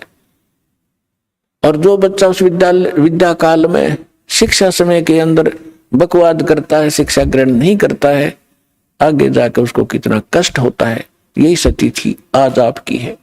जिनको मानव शरीर प्राप्त है वो उस विद्यालय में प्रवेश प्राप्त है जिसमें मोक्ष हो सकता है, मोक्ष होता है। यानी भक्ति के लिए आपको ये ड्रेस अलग से मिली है, ये सुविधाएं मिली है। और जो इन सुविधाओं का दुरुपयोग करता है, कोठी बंगले बनाने में अपना जीवन नाश कर रहा है, और यहाँ के ड्रामाबाजी करके ब्याह शादियों में अपनी शान और शौकत दिखाता है, वो महामूर्ख व्यक्ति है इस भक्ति के मार्ग में। समाज से कुछ भी करो, लेकिन भक्त के लिए ये बिल्कुल अलाउड नहीं है। अध्यापक विद्यार्थी के लिए, विद्यार्थी सिनेमा देखे, शराब पीवे और ताश खेल सारा दिन, बकवाद करे, अपना उद्देश्य नहीं कर रहा है, तो विद्यार्थी बेशक है लेकिन वो उद्देश्य से भटका हुआ। तो ऐसे वो दशा उस व्यक्ति की है जो मनुष्य शरीर प्राप्त करके सत साधना नहीं करते। तो यहाँ क्या बताते हैं परमात्मा, 7 समुद्र की मसी करूं, लेखनी करूं बन राय, धरती का कागज करूं गुरु गुण लिखो न जाए। और फिर क्या बताते हैं गरीबदास जी परमात्मा से परिचित होने के उपरांत कहते हैं, सतगुरु के सजदा करूं कर्म छुटाए कोटि, जो ऐसे सतगुरु की निंदा करे जम तोड़ेंगे ओठ। के सतगुरु के सजदा करूं, ये पाप छुटाए कोट, करोड़ों पापों से बचा दिया हमारे को। अब सारा दिन आपका कैसा शेड्यूल बना दिया भगवान ने। पुण्यात्माओं देखो, विद्यार्थी का जो सिलेबस है उसने कंप्लीट करना पड़ेगा, तभी वो सफलता पाएगा। आपको जो सुबह दोपहर शाम की जो नित्यनेम दिए हैं वो करने, फिर मंत्र बताया है, प्रथम मंत्र फिर द्वितीय मंत्र, आपका कितना बिजी शेड्यूल हो गया। और फिर अपना काम भी करो जो निर्वाह के लिए। और पहले हम निर्वाह के काम में सारा ही डिवोट कर रहे थे, सारा जीवन लाए बैठे थे, और फिर भी हानि जो की तू, जो लाभ होना वो हो ही रहा, संस्कार का हानि हुई वो भी होगी। और जब हानि होती थी, सारा दिन धंधा करते करते भी नुकसान हो रहे थे, फिर कहाँ जाते थे कि फलाने के पास चलो जंतर मंत्र करवाओ। जब वो जंतर मंत्र क्या, भगवान की कोई साधना बताओगा। यानी हम अपने स्तर से सारी क्रिया कर्म करते करते, धंधा करते करते भी फेल हुआ थे धंधे और बिजनेस में, और फिर भगवान की तरफ भागती थी। और अब साथ भगवान पहले से आपके साथ हो गया, तो आपके वो संसारी कार्य भी बहुत जल्दी शीघ्र सिद्ध होंगे, और आपकी सब सुरक्षा भी होगी इस भक्ति से। तो यहां क्या बताते हैं कि सतगुरु के सिजदा करूं कर्म छुटाए कोट। अब ना जाने समय को आप कहां बर्बाद करते, कहां ताश खेलते या राजनीति की बतलाते, अटपट करके कोई लेना एक ने देने दो, या किसी की चुगली करते हो, फलाना ऐसा है, दकड़ा ऐसा है, उसने ऐसा कर लिया, फलाना कर लिया। इतना समय नहीं आपके पास। कोई व्यक्ति आपके पास रिलेटिव आता है अनुपदेशी, उपदेशी आओगा तो भगवान की चर्चा चलेगी, 2 मिनट जो कार्य काम की बात बतला के फिर परमात्मा की चर्चा करोगे। सत्संग में कब गया था मैं नहीं जान पाया, आपके क्या ज्ञान बताया गुरु जी ने, कुछ मुझे भी बता दो। यानी इस तरह की जिज्ञासा आपके मन में बनी रहेगी, तो वो सारे पाप छूट गए। और फिर हमारे को एक ऐसा होप दे दिया, साबुन दे दिया भगवान ने, कि जैसे हम प्रतिदिन कपड़ा पहनते हैं, और वो प्रतिदिन पहनने से स्वाभाविक जिस क्षेत्र में हम रह रहे हैं वो मैला भी होता है, तो सुबह उसको धो ले साबुन और जल से तो फिर साफ हो जाता है। तो जानबूझ कर को गारा में घसीट है, वो तो मूर्ख था, पहले हम जानबूझ कर गारा में घसीट रहे थे इसने, तो अब तो हम जानबूझ कर अपने पाप इकट्ठे करा को नहीं। अनजाने में कोई होंगे तो उनके लिए हमें मंत्र सारी सिद्ध क्रिया बता दी, ये डेली हमारा अंतःकरण साफ होता रहेगा, हम स्वच्छ बने रहेंगे। तो यहां कहते हैं ऐसे सतगुरु की कोई निंदा करे तो गरीबदास जी कहते हैं जम तोड़ेंगे होठ। यानी ऐसा बुरी तरह पीटेंगे, चाहे कितना लागो, मुंह पर लागो, सिर में लगो, ऐसे लठ मारेंगे तुम्हारे ऐसे संत की जो निंदा करते हैं। फिर क्या बताते हैं, सगुरु मानुष कर जानते के नर कई है अंध, वो दुखी संसार में फिर आग काल के फंदे। अब क्या बताते हैं कि गुरु को यदि आप मनुष्य एज ए मैन ट्रीट करोगे तो अधूरे रह जाओगे। जैसे पुण्यात्माओं, एक गणित के अंदर एक प्रश्न आता है, क्वेश्चन आता है, और जिसमें मूलधन ज्ञात करना होता है, तो ओरिजिनल मूलधन तो अरबों और करोड़ों में होता है।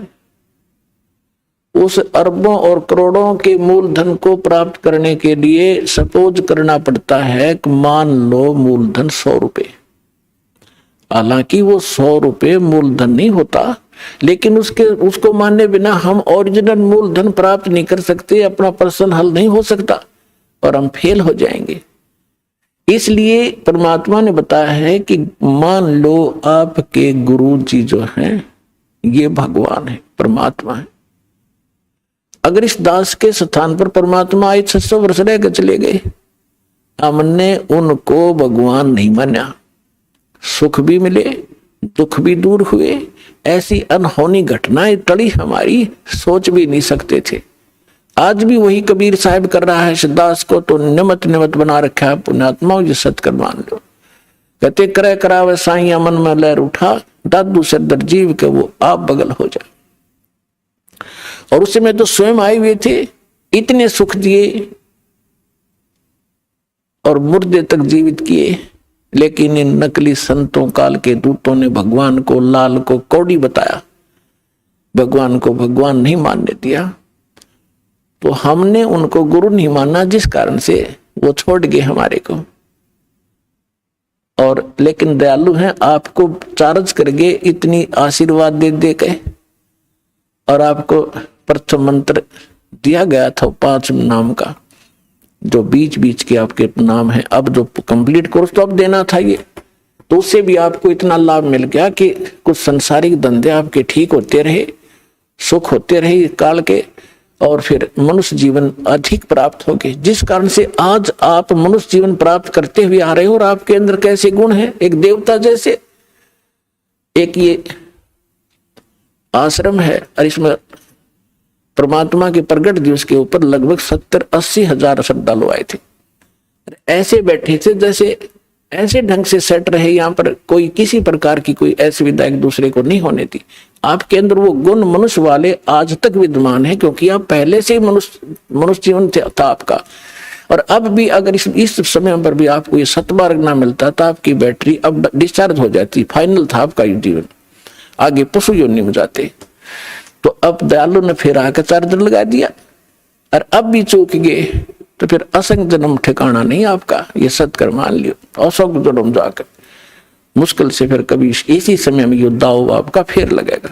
अब मान लीजिए मूलधन 100 रुपये, अब 100 रुपये मूलधन माना और प्रश्न हल हो गया, ओरिजिनल मूलधन मिल गया जो लाखों और करोड़ों में था। तो इस दास को आप ये समझ लीजिए कि इस दास के स्थान पर परमात्मा होते कबीर साहब, जिसके लिए आप भटक रहे हो, जिसके लिए राजाओं ने राज त्याग दिया और उल्टे सुल्टे खड़े होकर के भगवान पाने के लिए तपस्याएं की, और वो यहां बैठे होते तो आप कैसा व्यवहार करते। मैं बताता हूं कैसे करते हैं। एक तो झूठ नहीं बोलते, क्योंकि अंतर्यामी है, ये सारा जानते हैं। तो झूठ कौन बोलेगा? जो मर्यादा तोड़ रहा होगा, जो भगवान से डरने वाला ना होगा, जो ये नहीं समझ रहा होगा कि सामने भगवान गुरु नहीं भगवान खड़े हों, तो मैं उनसे क्या प्रश्न उत्तर करूं। तो वो सच झूठ नहीं बोलेगा। कोई गलती हुई है तो वो कहेगा जी गलती होगी, मैंने बीड़ी पी ली या कोई देव पूज लिया या कोई अन्य गलती होगी, तो उसका समाधान दिया जाता है कि आपका कनेक्शन कट गया, इसको पुनः सुचारू करवाइए, शुद्धिकरण मंत्र की करा ले और फिर से शुरू हो जा, आगे गलती ना करना। तो ये थोड़ा सा ऑप्शन इसलिए लिया है परमात्मा ने कि इस काल ने पूरे मानव को अज्ञान से भर रखा है, और एक परिवार में 1 या 2 ही परमात्मा का बच्चा प्रथम आता है, और वो कोई ना कोई ऐसी समस्या उसके आगे अड़ ही जाती है, जिस कारण से संघर्ष करते करते भी गलती बन जाती है। तो फिर उसके लिए बताया जाता दोबारा उपदेश ले और आगे भगवान को याद करके और मर्यादाएं खंड नहीं करना, नहीं तो भक्ति नहीं चलेगी। तो 1-2 बार आपको ये ऑप्शन दिया गया है, और आप इसको फिर दोबारा ले लीजिए मंत्र, आप फिर स्टार्ट हो जाएंगे। जैसे किसी का मंत्र खंड हो जाता है, दूर देश में बैठा है और उसका यहाँ फोन आता है, प्रार्थना होती है, तो उसका मंत्र खंड भी होता है, तो भक्ति बंद नहीं करनी चाहिए उसने, क्योंकि उसने नोइंगली नहीं कर रखी। तो फिर उसका जो डिपॉजिट होगी भक्ति वो सुचारू कर दी जाएगी, वो उस ओरिजिनल अकाउंट में आपकी आ जाएगी। जैसे बैंक में कई बार पैसे डाल दिए जाते हैं और कोई नंबर अकाउंट का गलत हो जाता है, बाकी एड्रेस सही है, तो फिर जाकर उसको शुद्ध करा लिया जाता है और मूल अकाउंट में आ जाता है फिर वो। तो ऐसे आप कई, एक भक्त कह रहा था जी मैंने मेरे को ना किसी ने बारात में गया हुआ था और कैंपा कोला में बियर डाल दी, मेरा नाम खंड हो गया। उसके घर वाले कह रहे थे जो फिर शराब पीने लग गया। फिर वो आया, जब उससे पूछा भाई ऐसी गलती क्यों करी, कहने लगा जी मेरे साथ ऐसे ऐसे धोखा हो गया। फिर मैंने सोचा टूटता गया पी ले छक्के कोई बात हुई है मूर्ख आदमी। अब जैसे किसी के पैर पे गलती से कोई पत्थर गिर गया और उंगली का चोट लाएगी तो सारे टांग न तोड़ ले फिरते, टूटता गई है थोड़ी सी, है बिना अकल की बात तुम्हारी। तो उसको ऐसा नहीं करना चाहिए। वो खंड आपने किया नहीं, किसी कारण से हो गया तो वो खंड भी नहीं होता ऐसे। अगर किसी ने आपके साथ धोखा किया है तो आपका नाम खंडित नहीं हुआ। फिर भी शंका बनी है तो सुचारू करवा लीजिए, वो कोई दिक्कत नहीं। और भक्ति नहीं छोड़नी चाहिए, वो करती रहनी चाहिए। किसी भी कारण से खंडित हो भी गया है, साधना करते रहिए, लेकिन इस उद्देश्य से कि फिर माफी मांगूंगा या घर बैठ के करते रहे तो बिल्कुल कभी अकाउंट आपका नहीं जुड़ेगा, सदा के लिए खत्म हो जाएगा। इसलिए ऑप्शन दिया गया कि दोबारा आके सुचारू करवा लीजिए और दीक्षा अपनी फिर से चालू कराइए कनेक्शन। तो परमात्मा ने बताया है कि गुरु मानुष कर जानते ते नर कहिए अंध, महादुखी संसार में फिर आग गए यम के फंद। अब गुरु जी के सामने कैसे व्यवहार करें, कोई अभिमान शब्द नहीं मुख से निकले। जिन बातों से गुरु दुख पावे उन बातों को दूर भगावे। जिन बातों, गुरु किन बातों से दुख पाओगा, आप कोई गलती कर रहे होगे या कोई मर्यादा भंग करते हो, हमारे अनुकूल नहीं चल रहे हो तो गुरु जी दुखी होते हैं। इसलिए उन बातों को तुरंत त्याग देना चाहिए जिससे गुरु दुख हो। गुरु दुखी तो भगवान दुखी, और भगवान दुखी होगा तो काहे के भक्तम। तो यहाँ कहते हैं गुरु मानुष कर जानते ते नर कहिए अंध, होवे दुखी संसार में फिर आगे काल के फंद।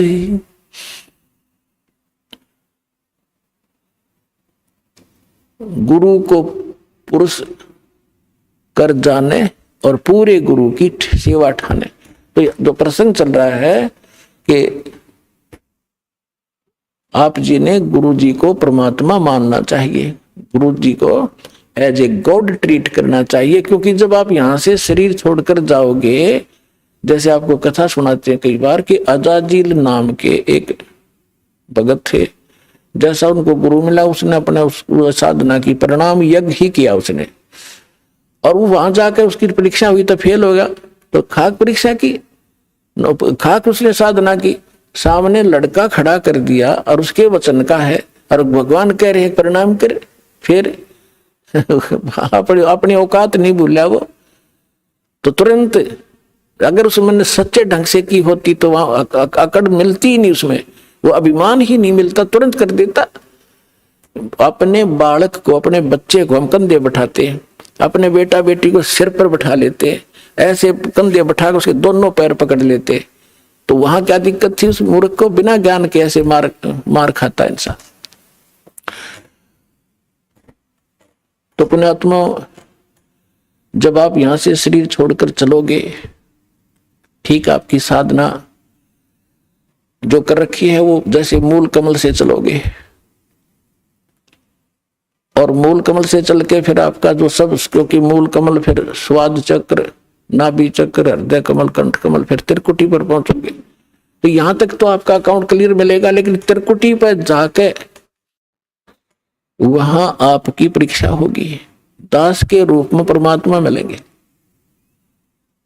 और जैसा आपका यहाँ व्यवहार है, विचार है, जैसी श्रद्धा है, जैसा दोष या निर्दोष आप अपने गुरु को मानते हो, तो वहां भी आपके जो के तो मिलेंगे। तो वहां आपके कहने की जरूरत ना पड़े, वहां तो आपके मस्तिष्क पर लिखा हुआ एक, जैसे ये टीवी पर चलता है ना, मोबाइल पर, तो वहां प्ले हो जाएगा अपने आप। और वह कहते वहां का फिर वापस हुआ, फिर कभी नहीं वापस जा पाएगा। तो पुण्यात्माओं, जो काम करो तो ढंग से करो, जिस मार्ग पर लगते हो सफलता तभी मिलेगी। तो गुरु जी को यहां आपने एज ए गॉड ट्रीट करना है। जब तक हम परम संत और परमेश्वर की शरण में नहीं आते हैं, तब तक हम केवल अपना प्रारब्ध ही भोग रहे होते हैं, किस्मत में लिखा ही पा रहे होते हैं। और जब परमेश्वर से कनेक्शन हो जाता है तो हमारे को एक पावर प्राप्त हो जाती है। जैसे हम पहले हाथ से चक्की पीसती थी हमारी माताएं, तो 1 घंटे में वो मुश्किल से 2 किलो आटा पीस पाती थी। और आजकल इलेक्ट्रिक चक्की होगी, 1 घंटे में 1 क्विंटल और बगैर किसी परिश्रम के वो पीस के रख देती है। तो पुण्यात्माओं, अभी तक हमें कनेक्शन पावर का मिला नहीं था, और जिन पावर को हम से कनेक्शन हम ले रहे थे वो डिम लाइट थी, वो कोई काम नहीं कर पावा थी। तो अब ये परमात्मा की पावर से जो काम होंगे, कनेक्शन ठीक रखना। दास बार बार आपको कहता, बालक हो और जैसे कनेक्शन जिन बिजली ले रखी है उनको पता है कनेक्शन कटा फिर तो पंखे ना चले, ना कोई ट्यूबवेल चले, सब असुविधा हो जाएंगी। तो परमात्मा भी कहते हैं, जब लग हंसा हमरी आना और काल लगे नहीं तेरा बाना। तो परमात्मा का वचन है कि इस समय में पूरा विश्व परमात्मा को पहचानेगा, इसलिए आपको शिक्षा दी है, ऐसे उपकरण बनवाए हैं। एक एक भक्त अपना रो रो कर कथा सुना रहा है कि हम कितने दुखी थे। ये दुख तो आपके एक फ्री में निवारण होंगे जो आपको भारी पड़ रहे थे, और जो मूल कष्ट आपका जन्म और मृत्यु का असंग जन्म हो गया यहाँ भटकता है, वो दुख दूर होगा इस दास के परमात्मा के इस ज्ञान से और इस समाधान से।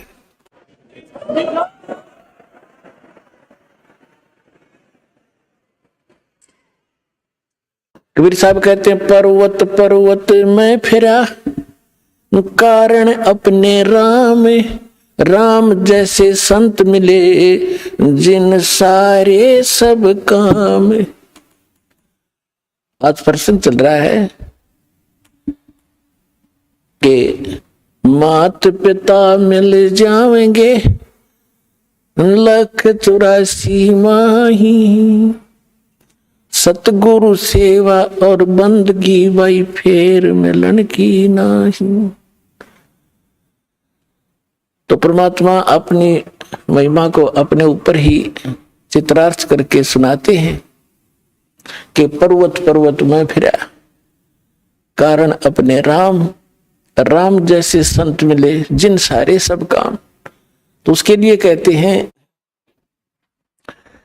गुरु गोविंद दोनों खड़े काके लागू पाए, बलिहारी गुरु अपना जिन गोविंद दियो मिलाए। अपना आत्मा परमात्मा कहते, कबीर हरि जय रूठ जा गुरु की शरण में जाए, कहे कबीर गुरु रूठ गए तो हर नहीं होत सहाय। अब जैसे किसी व्यक्ति को सुख प्राप्त है और चाहे वो भक्ति कर रहा है नहीं कर रहा है, तो आम व्यक्ति ये कहा करता है कि इसका भगवान राज्य है, इसका परमात्मा इस पर प्रसन्न है। और जिनके ऊपर दुख पे दुख आ रहे होते हैं तो वो अपने आप ही कहा करता है कि हमारा राम रूठ गया, हमारा भगवान रुष्ट हो चुका है, हमारा भगवान रुष्ट है, इसलिए हमें दुख हो रहे। तो यहाँ कबीर साहब कहते हैं, कबीर हरि जय रूठ जा गुरु की शरण में जावे, कहे कबीर गुरु रूठ गए तो हर ना होत सहाय। गुरु गोविंद दोनों खड़े किसके लागू पाए, बलिहारी गुरु अपना जिन गोविंद दियो मिलाए। अब जैसे उदाहरणार्थ कोई जंगल में खेतों में मजदूरी कर रहा है या कार्य कोई कर रहा है, एक मटका पानी का भर के रख लिया, जब तक वो जल उपलब्ध है उस घड़े में उसको कोई प्रॉब्लम नहीं, जो कहीं से उठा भर के लाया है। और जब वो जल समाप्त हो जाता है तो वो असुविधा हुई, उसको प्यासा मर रहा है तो उसका क्या तरीका है कि फिर से जाइए उस हैंडपंप या कुएं पर और फिर से वो जल प्राप्त कीजिए, तो फिर सुविधा होगी, फिर जान बची। इसी प्रकार जब तक आपके पूर्व जन्म का संचित पुण्यों का घड़ा भरा है, आपका राम राज्य है, आपका भगवान प्रसन्न है, आपको कोई आपत्ति नहीं है, और जिस समय आपके पुण्य समाप्त हो गए तो समझो आपका राम रुष्ट गया, रुष्ट हो गया। अब पुण्य क्षीण हुए तो दुख हुए, दुख हुए तो राम रुष्ट गया, रुष्ट हुआ। तो क्या बताते हैं कबीर, हरि जय रूठ जा, गुरु की शरण में जावे, कहे कबीर गुरु रूठ गए तो हर ना करे सहाय। अब जैसे आपके पुण्य समाप्त हुए, जैसे जल खत्म हुआ मटके का, घड़े का, तो हैंडपंप के पास जाइए और उसकी सेवा कीजिए, भक्ति कीजिए, साधना कीजिए, उसको चलाइए और घड़ा भर लीजिए। अब परमात्मा ये उदाहरण देना चाहते हैं कि एक हैंडपंप तो गुरु और वांछित वस्तु जल गॉड, एक घड़े में जल रखा हो और हैंडपंप हो। आपसे कोई कहे कि मैं इन दोनों में से आप कौन सा सिलेक्ट करोगे, आप घड़ा चाहोगे, जल रखोगे या हैंडपंप रखना चाहते हो, तो अंडरस्टूड है कि इस हैंडपंप से तो लाखों घड़े भर लेंगे, और इस घड़े में तो जल है तो एक दिन भी पूरा नहीं हो सकता, चलेगा। तो यहां कहते हैं कि गुरु गोविंद दोनों खड़े, जल तो गोविंद है और हैंडपंप गुरु है, हैंडपंप से ही गोविंद मिल रहा है आपको। तो क्या आप पे उदाहरण देते परमात्मा, बलिहारी गुरु अपना, जिन गोविंद दियो मिलाए। हम तो बलिहारी गुरु के ऊपर जिसने गोविंद मिला दिया। तो परमात्मा क्या बताते हैं, फिर मर्यादा बताते हैं ऐसे सतगुरु की, भाई गुरु से अधिक ना कोई ठहराई, मोक्ष पंथ नहीं गुरु बिन पाई। आप नित्य नियम डेली पढ़ते हो, ये आप डेली पढ़ते हो, इससे ज्ञान यज्ञ का लाभ होता है, लेकिन इसको गहराई से विचार नहीं करते हो। ये आपको इसलिए दिए हैं, आपको दोनों लाभ होंगे, एक तो ज्ञान यज्ञ और साथ में आप सतर्क रहोगे तो लाभ होगा आपको। इसमें क्या बताया गया है, गुरु से अधिक ना कोई ठहराई, मोक्ष पंथ नहीं गुरु बिन पाई। राम कृष्ण बढ़ते हो पुर राजा, तिन गुरु बंद कीन निज काजा। गई भक्ति सतगुरु की करही, आदि नाम निज हृदय धरही। गुरु चरणन से ध्यान लगावे, अंत कपट गुरु से ना लावे। अब यहां परमात्मा बताते हैं कि गुरु से अधिक किसी को नहीं माने। अपने आत्मा ये फाउल पॉइंट बताए जाते हैं सत्संग के माध्यम से, खिलाड़ियों को भी सिखाया जाता है कि तुम ऐसे करोगे तो फाउल हो जाओगे, ऐसे करोगे फाउल हो जाओगे।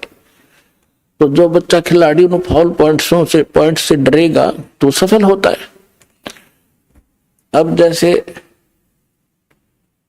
इस ज्ञान को सुनकर समझकर,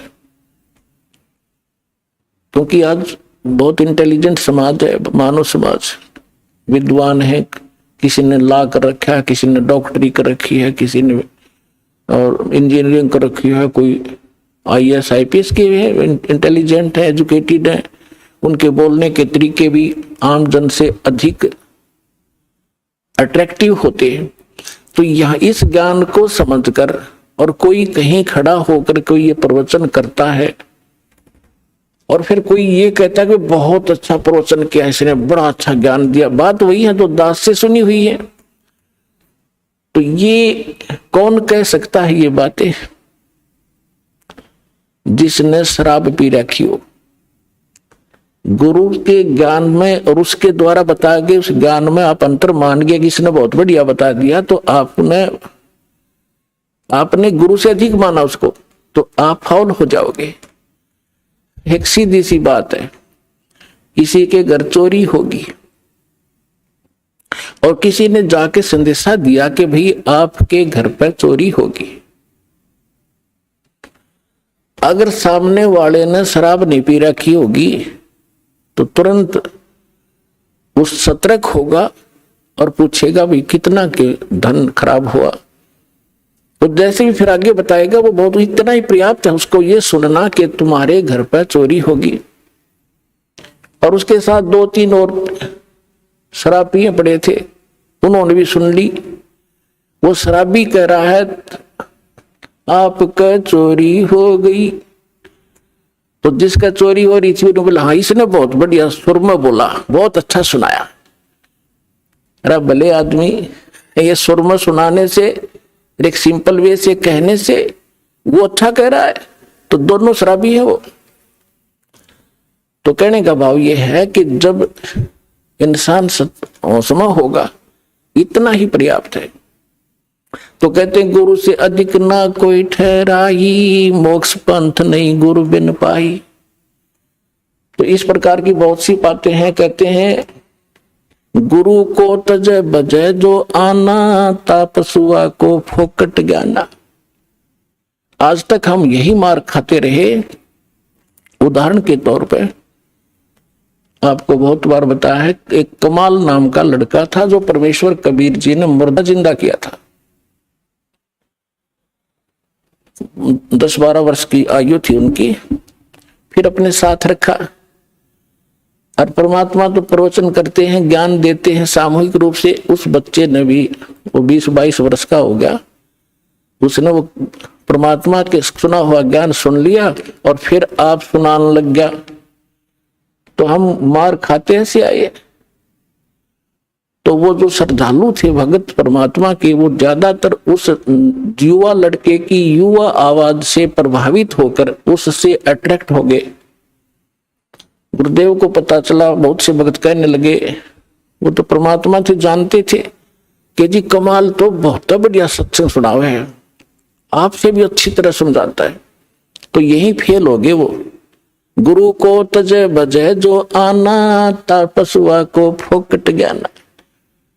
परमात्मा ने बहुत बार कहा उसको, कमाल को, कि भाई अधिकारी के बिना कोई काम सफल नहीं हुआ करता बेटा, आप अपना कर्म बनाओ और इस हमारे बाग को खराब मत कर। लेकिन बहुत से श्रद्धालु हो गए थे, परमात्मा से रुष्ट होकर वो निकम्मी आत्मा की तो दूर जाकर आश्रम बना लिया। और जो उससे प्रभावित थे वो भक्त नकली, वो भी उसके साथ वहीं जाने लग गया, अलग से डेरा आश्रम बना लिया, वहां सत्संग करने लग गया। अब जब तक परमात्मा से प्राप्त उस ज्ञान से, आशीर्वाद से, नाम से उनकी बैटरी चार्ज हुई थी, तब तक तो उसके उनके खूब पुण्य रहे, खूब सुख हो रहे थे। जाते थे वहां कमाल के पास तो उनको कोई महसूस नहीं हो रहा था कि हमने गलती कर दी। फिर 2-4 वर्ष के बाद उनकी लगी बिरानमटी होने, वो वहां जोगे भी नहीं रहे गुरु जी के पास, वो क्लियर हो रहे थे, उसके साथ चले गए। और सब अब अपनी अन्य पूजाएं फिर करने लगे, क्योंकि जो लाभ हो रहा था वो बंद हुआ और वो बैटरी चार्ज थी डिस्चार्ज होगी। अब उसने देखा कि भी संगत तो कम होगी, आना यहाँ पर मेरे पास। उसने एक ड्रामा रचा कि अभी कबीर साहिब का प्रगट दिवस मनाएंगे और हम भंडारा करेंगे, सभी आना गांव नगर के। और कहा सब दूध लेके आना, कल खीर बनाएंगे। अब वो सोचा भाई बाबा जी का आदेश है, पहले भगवान से थोड़े बहुत डरते भी थे, तो कहने लगे ठीक है। तो सब ने क्या सोचा कि जल्दी उठकर वहां दूध डालाएंगे संत जी के भंडारे में। तो उन्होंने सोचा, सब के मन में दोष आ गया कि थोड़ा वो दूध होता, जेठ के महीने में अपनवासी प्रगट दिवस मनाया जाता है, दूध पहले ही कम हो जाता उसमें। तो उन्होंने सोचा कि मैं आधा दूध, थोड़ा सा दूध और पानी डालकर डालाऊंगा, देरे में कौन देखा है। परमात्मा ने ऐसी प्रेरणा की, पूरे गांव के जितने भी 100-200 भगत थे वो 1-1 लोटा पानी, थोड़ा सा दूध डालें और पानी का लोटा, उनने लाइन लग गई वहां पर। और उन्हें कहा जी कहाँ डालना है, उन्हें ड्राम रख दिया और ड्राम भर दिया अंधेरे में पानी का, थोड़ा थोड़ा सफेद। तो सुबह उठकर वो कहने लगा कमाल के भी आज तो सारा गांव प्रसन्न हो गया है और बहुत दूध आया, बना लो खीर। वो सेवादार खीर बनाने गए और पानी का भरा ड्राम। बोला जी दूध तैयारी तो पानी है मेरा। इतना शर्मिंदा हो गया, गांव छोड़ के भाग गया वहां से रामजादा। तो पुण्यात्माओं, गुरु को तजय बजय जो आना, तापसुआ को फोकट ज्ञाना। आगे सुनाते हैं, गुरु चरणन से ध्यान लगावे, अंत कपट गुरु से ना लावे। गुरु सेवा में फल सर्वस आवे, गुरु विमुख नर पार न पावे। गुरु वचन निश्चय कर माने, पूरे गुरु की सेवा ठाने। पूरे गुरु की, इनकम्प्लीट से कोई लाभ नहीं होता। मोबाइल का एक नंबर भी फोन का कम हो जाए तो पता नहीं कहां मिलेगा जाके, यानी आपका कार्य सिद्ध नहीं होगा। गुरु की शरणा लीजय भाई, ताते जीव नरक नहीं जाई। गुरु कृपा कटे यम फांसी, विलम न हो मिले अविनाशी। गुरु बिन काहु न पाया ज्ञाना, जो चौथा बुझ छड़े मूड किसाना। तीर्थ व्रत और सब पूजा, गुरु बिन दाता और न दूजा। अब क्या बताते हैं परमात्मा, गुरु के चरण सदा चित दीजय, जीवन जन्म सफल कर लीजय। गुरु भक्ता मम आत्म होई, वाके हृदय रहूं समोई। अब जो गुरु का भक्त है वो मेरी आत्मा है, यानी गुरु के प्रति जैसी श्रद्धा आपकी है, परमात्मा आपका जो निरीक्षण करता रहता है कि ऐसी ही मेरे साथ व्यवहार करेगा ये। तो गुरु के कहते हैं गुरु का भक्त वो मेरी आत्मा हुई, और वह के हृदय में रहूं समोई। 68 तीर्थ भ्रम भ्रम आवे, सो फल गुरु के चरणा पावे। 10वां अंश गुरु को दीजे, जीवन जन्म सफल कर लीजिए।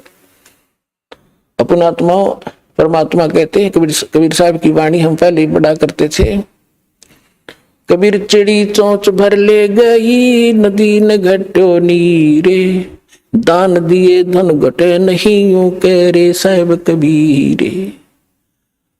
अब यहाँ आप, क्योंकि आपको अपना वो अक्षेत्र मिला है जो उपजाऊ जमीन है, इसमें जितना बोओगे 1000 गुना आपको तुरंत वापस मिलेगा।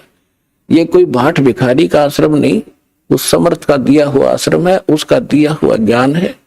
यहाँ पहले हम क्या देखा करते थे गांव में कि भी ऐसे कोई आपत्ति आ गई, कोई धर्म कर दो, बना के मीठे चौड़ खा लिया करते, उसी से आपत्ति हल्की हुई महसूस होती थी। और यहाँ कैसे भंडारे चल रहे हैं, कहां से दुखी आत्मा आती है, यहाँ आते 90% शांति उनको ये हो जाती है, किसी चीज की असुविधा नहीं, तो 90% टेंशन यहाँ आते खत्म हो जाती है। ऐसे स्थान पर किया हुआ दान, कहते धर्म तो 10 का नहीं, 10 का माने नाश नहीं होता ऐसे किए हुए पुण्य का, और 10 के तीनों लोग खैर आए तुम्हें खैर है कीजिए आत्म भोग। तो यहाँ कबीर साहब कहते हैं 10वां अंश गुरु को दीजिए, जीवन जन्म सफल कर लीजिए। गुरु बिन होम यज्ञ नहीं कीजिए, गुरु की आज्ञा माहे रहीजे। गुरु बिन माला फेरते, गुरु बिन देते दान।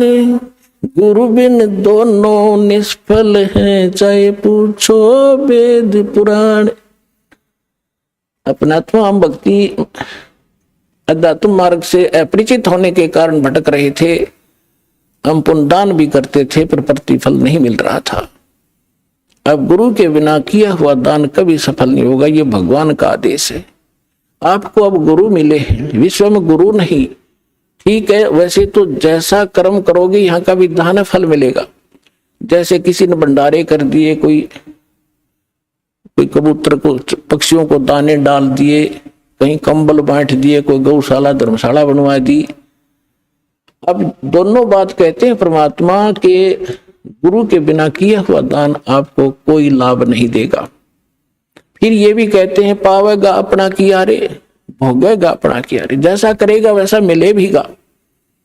अब जैसे कोई सेठ साहूकार बना हुआ है, उन्होंने भंडारे कर दिए, कंबल बांट दिए, बहुत से अनाथों को भोजन खिला दिए, तो फिर क्या होगा?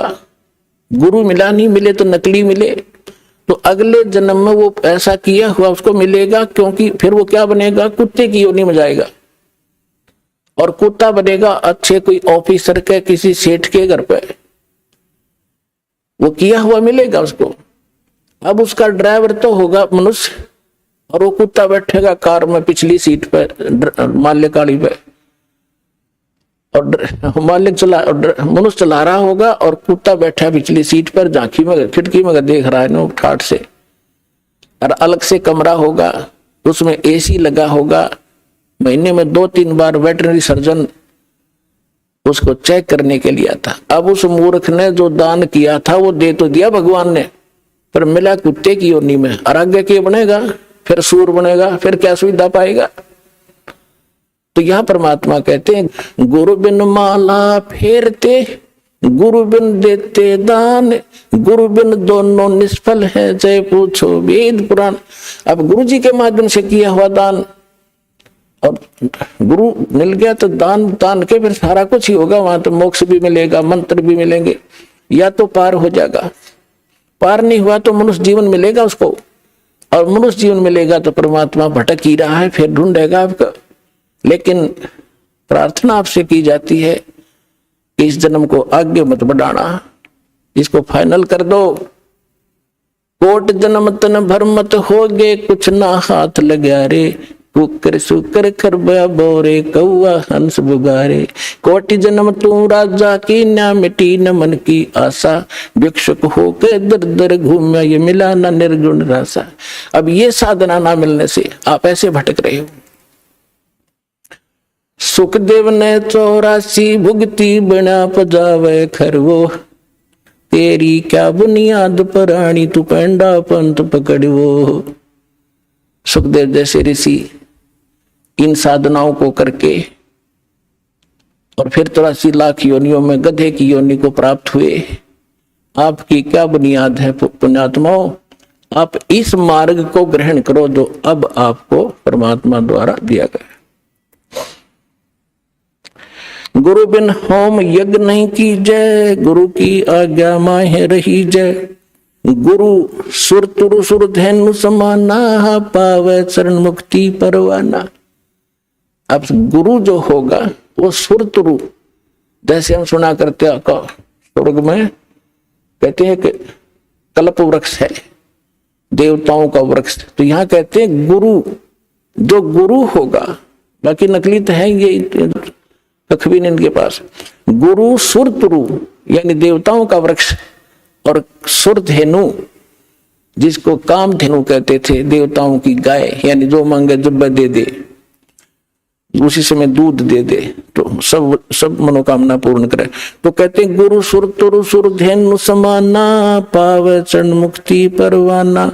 तन मन धन अर्प गुरु सेवे, हो गलतान उपदेश ही लेवे।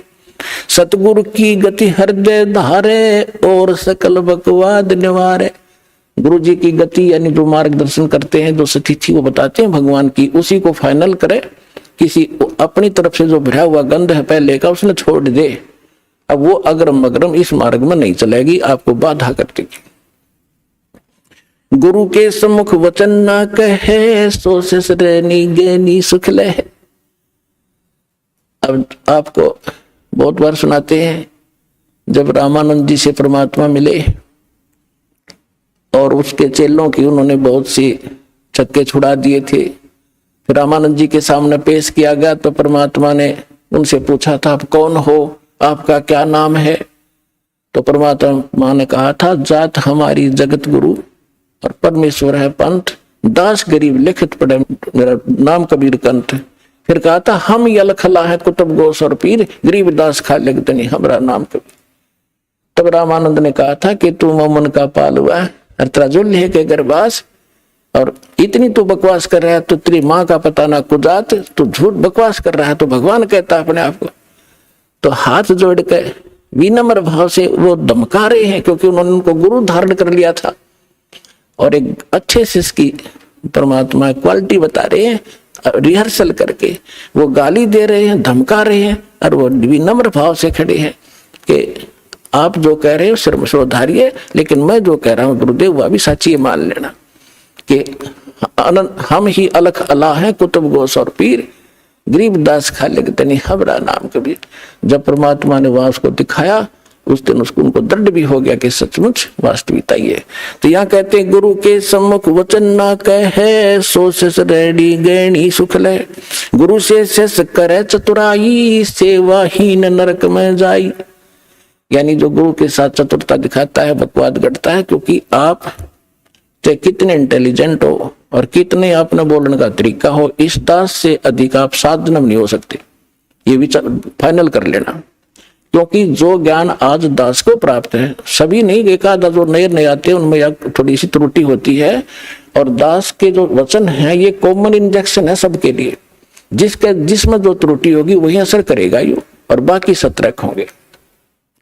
तो इसलिए गुरु जी को परमात्मा के तुल्य मान के इस भक्ति जीव मार्ग को, भक्ति के सफर को तय करोगे तो बहुत आसानी से सफल हो जाओगे और आपका कल्याण होगा। बोलो सतगुरुदेव।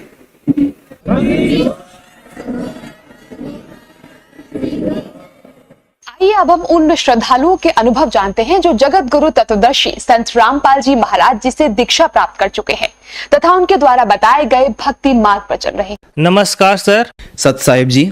सर क्या नाम है आपका? जी मेरा नाम राहुल शर्मा है। आप कहाँ के रहने वाले हैं?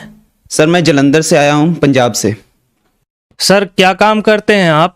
सर मैं एक स्टूडेंट हूँ और मैं परस्यू कर रहा हूँ BTech in mechanical engineering. Sir Sant Rampal जी महाराज की शरण में आने से पहले क्या आप कोई भक्ति साधना करते थे? सर संत रामपाल जी महाराज जी की शरण में आने से पहले मैं हनुमान जी की बहुत पूजा करता था।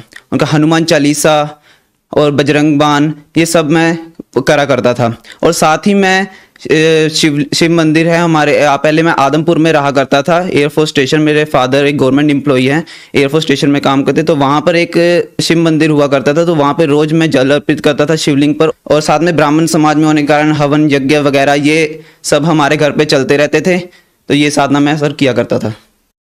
सर आपने बताया कि आपने हनुमान जी की और शिव जी की पूजा की, तो इन सब भक्ति साधनाओं से आपको क्या क्या लाभ हुए?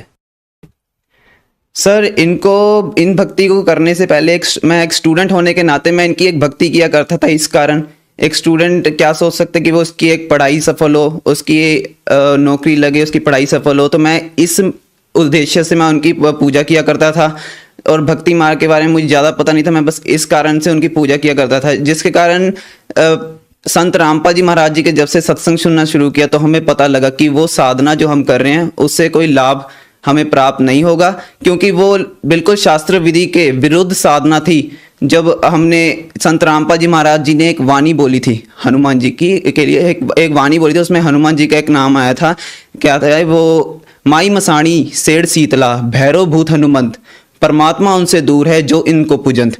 अब इसमें ये मुझे मेरी वाणी ये मुझे दिमाग में खटकी और मैंने देखा कि मैं हनुमान जी की पूजा कर रहा हूँ और उसमें क्या लिखा कि हनुमान की पूजा करने से परमात्मा हमें नहीं मिलेगा। तो परमात्मा नहीं मिला तो हमें लाभ भी नहीं कुछ होगा। सर आपने बताया कि पहले की भक्ति साधनाओं से आपको कोई लाभ नहीं हुए, तो सर फिर आप संत रामपाल जी की शरण में कैसे आए? सर संत रामपाल जी महाराज जी की शरण में आने के पीछे एक कारण था। मेरे मम्मी पापा ने पहले आदमपुर डमुंडा से एक संत थे, कबीर पंथी थे, उन्हीं से ही नाम ले रखा था। उनसे जो भक्ति साधना में थी वो कर रहे थे। तो पापा को सत्संग सुनने का बहुत शौक हुआ करता था, उनकी एक लगन लगती थी सत्संग सुनने में। तो उनका समय कुछ ऐसा था, वो शाम के समय आते थे और सत्संग लगा लेते थे। तो हम उनका विरोध भी करते थे, क्योंकि कई हमें हमारा वो सीरियल का टाइम होता था तो हम वो सत्संग लगा लेते थे, इसके कारण हमारा तो उसमें मन नहीं बनता था। हम जितनी साधना थी वो हम किया करते थे। तो जब से उन्होंने संत रामपाल जी महाराज जी का जैसे ही सत्संग लगाया एक दिन, तो पहले दिन ही हम अपने सीरियल वगैरह सब भूल गए। और संत रामपाल जी महाराज जी के वचनों में ऐसी शक्ति थी कि हम उनका सत्संग सुनने लगे। और उनका सत्संग सुनते सुनते हम रोज उनके सत्संग सुनने लगे। और जब पापा आदमपुर डमुंडा से एक संत थे तो वहाँ से एक सतनाम ऐसे मंत्र का जाप मिला था। तो जब उन्होंने गुरुजी ने प्रमाण सहित दिखाया कि वो सतनाम जो है वो 2 अक्षर का नाम है, कोई ऐसा नाम नहीं जो सतनाम सतनाम कहने से कोई लाभ नहीं मिलेगा जब तक वो 2 अक्षर का नाम नहीं मिलेगा। ऐसे नानक जी की वाणी में थी, सोई गुरु पुरा कहावे, जो 2 अक्षर का भेद बतावे, एक छुड़ावे एक पढ़ावे, ता प्राणी निज घर को जावे। और कबीर साहिब जी की वाणी में भी लिख रखा है, कह कबीर अक्षर 2 भाग, वो होगा खसम तो लेगा राख। और वो संत रामपाल जी महाराज जी ने जब बाले मर्दाने वाली जन्म साखी में से बताया कि ये 2 अक्षर के नाम है, और ऐसे कई जगह से प्रमाणित करके संत रामपाल जी महाराज जी ने बताया कि असली सतनाम कौन सा है, और उस जिससे जाप कर, जिसे नानक देव जी ने जाप किया, और अनेकों संतों ने, गरीबदास साहिब ने, मलूकदास साहिब ने, दादू साहिब ने, इन सब संतों ने जिसका जाप किया, जिसके कारण वो पार हुए, तो वही नाम जपने से हमारा भी मोक्ष होगा और हमें जो भी लाभ मिलेंगे वो उसी से ही मिलेंगे। तो संत रामपाल जी महाराज जी की दया से वो मंत्रों का वो सही उच्चारण, वो जो जैसे मंत्र करने उसका हमें ज्ञान हुआ। फिर पापा को पता लगा तो पापा संत रामपाल जी महाराज जी की शरण में जल्दी से गए। सर, आपने संत रामपाल जी महाराज से नाम दीक्षा कब ली?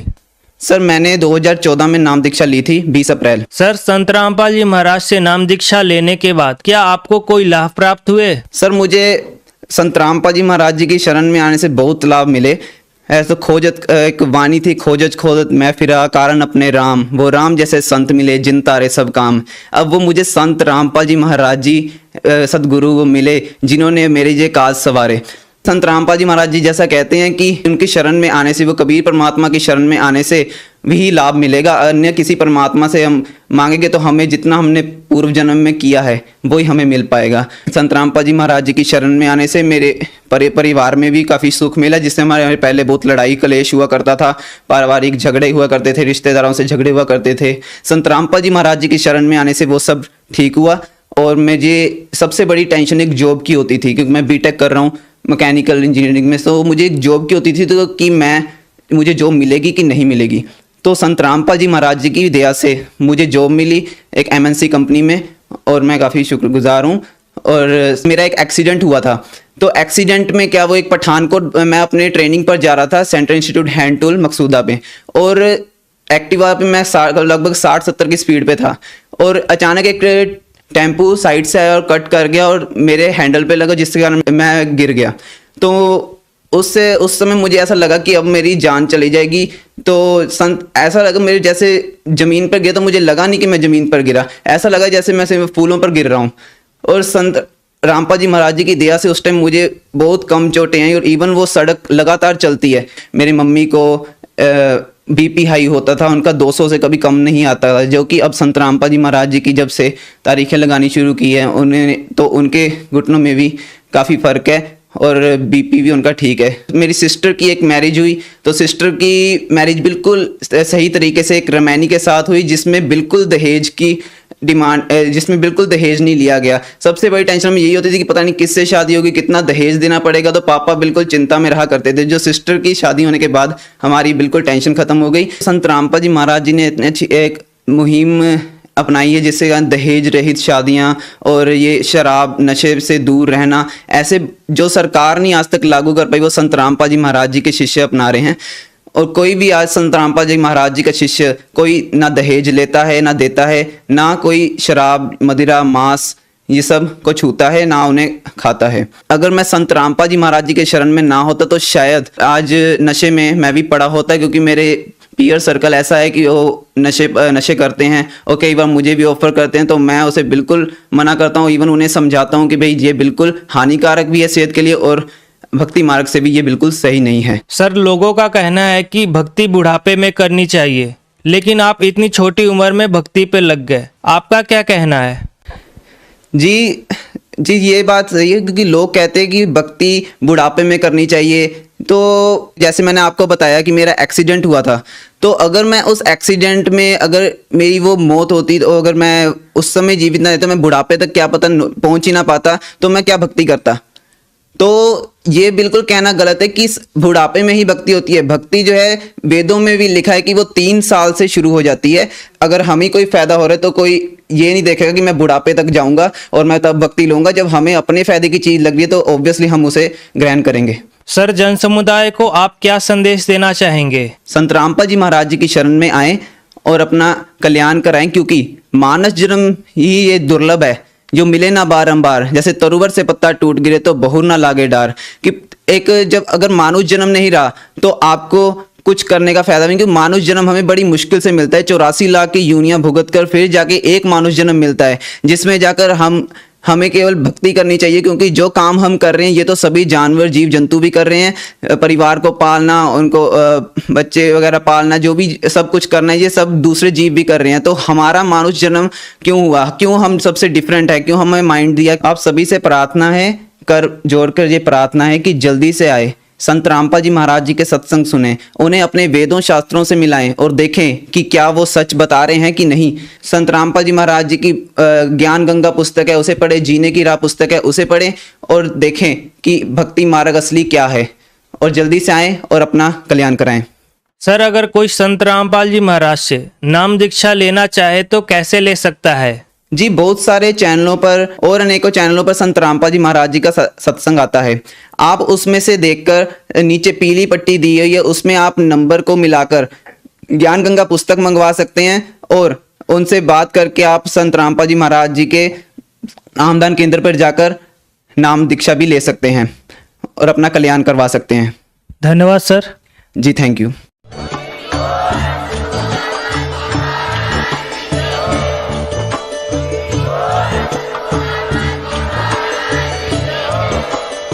आप सुन रहे थे जगत गुरु तत्वदर्शी संत रामपाल जी महाराज जी के मंगल प्रवचन। अधिक जानकारी के लिए विजिट कीजिए हमारी वेबसाइट www.jagatgururampalji.org। संत रामपाल जी महाराज जी के शुभ आशीर्वाद से पूरे विश्व भर में 500 से भी ज्यादा नाम दीक्षा केंद्र हैं, जिन पर संत रामपाल जी महाराज जी द्वारा ऑनलाइन निशुल्क नाम दीक्षा दी जा रही है। अपने नजदीकी नाम दीक्षा केंद्र का पता करने के लिए संपर्क करें 8222880541।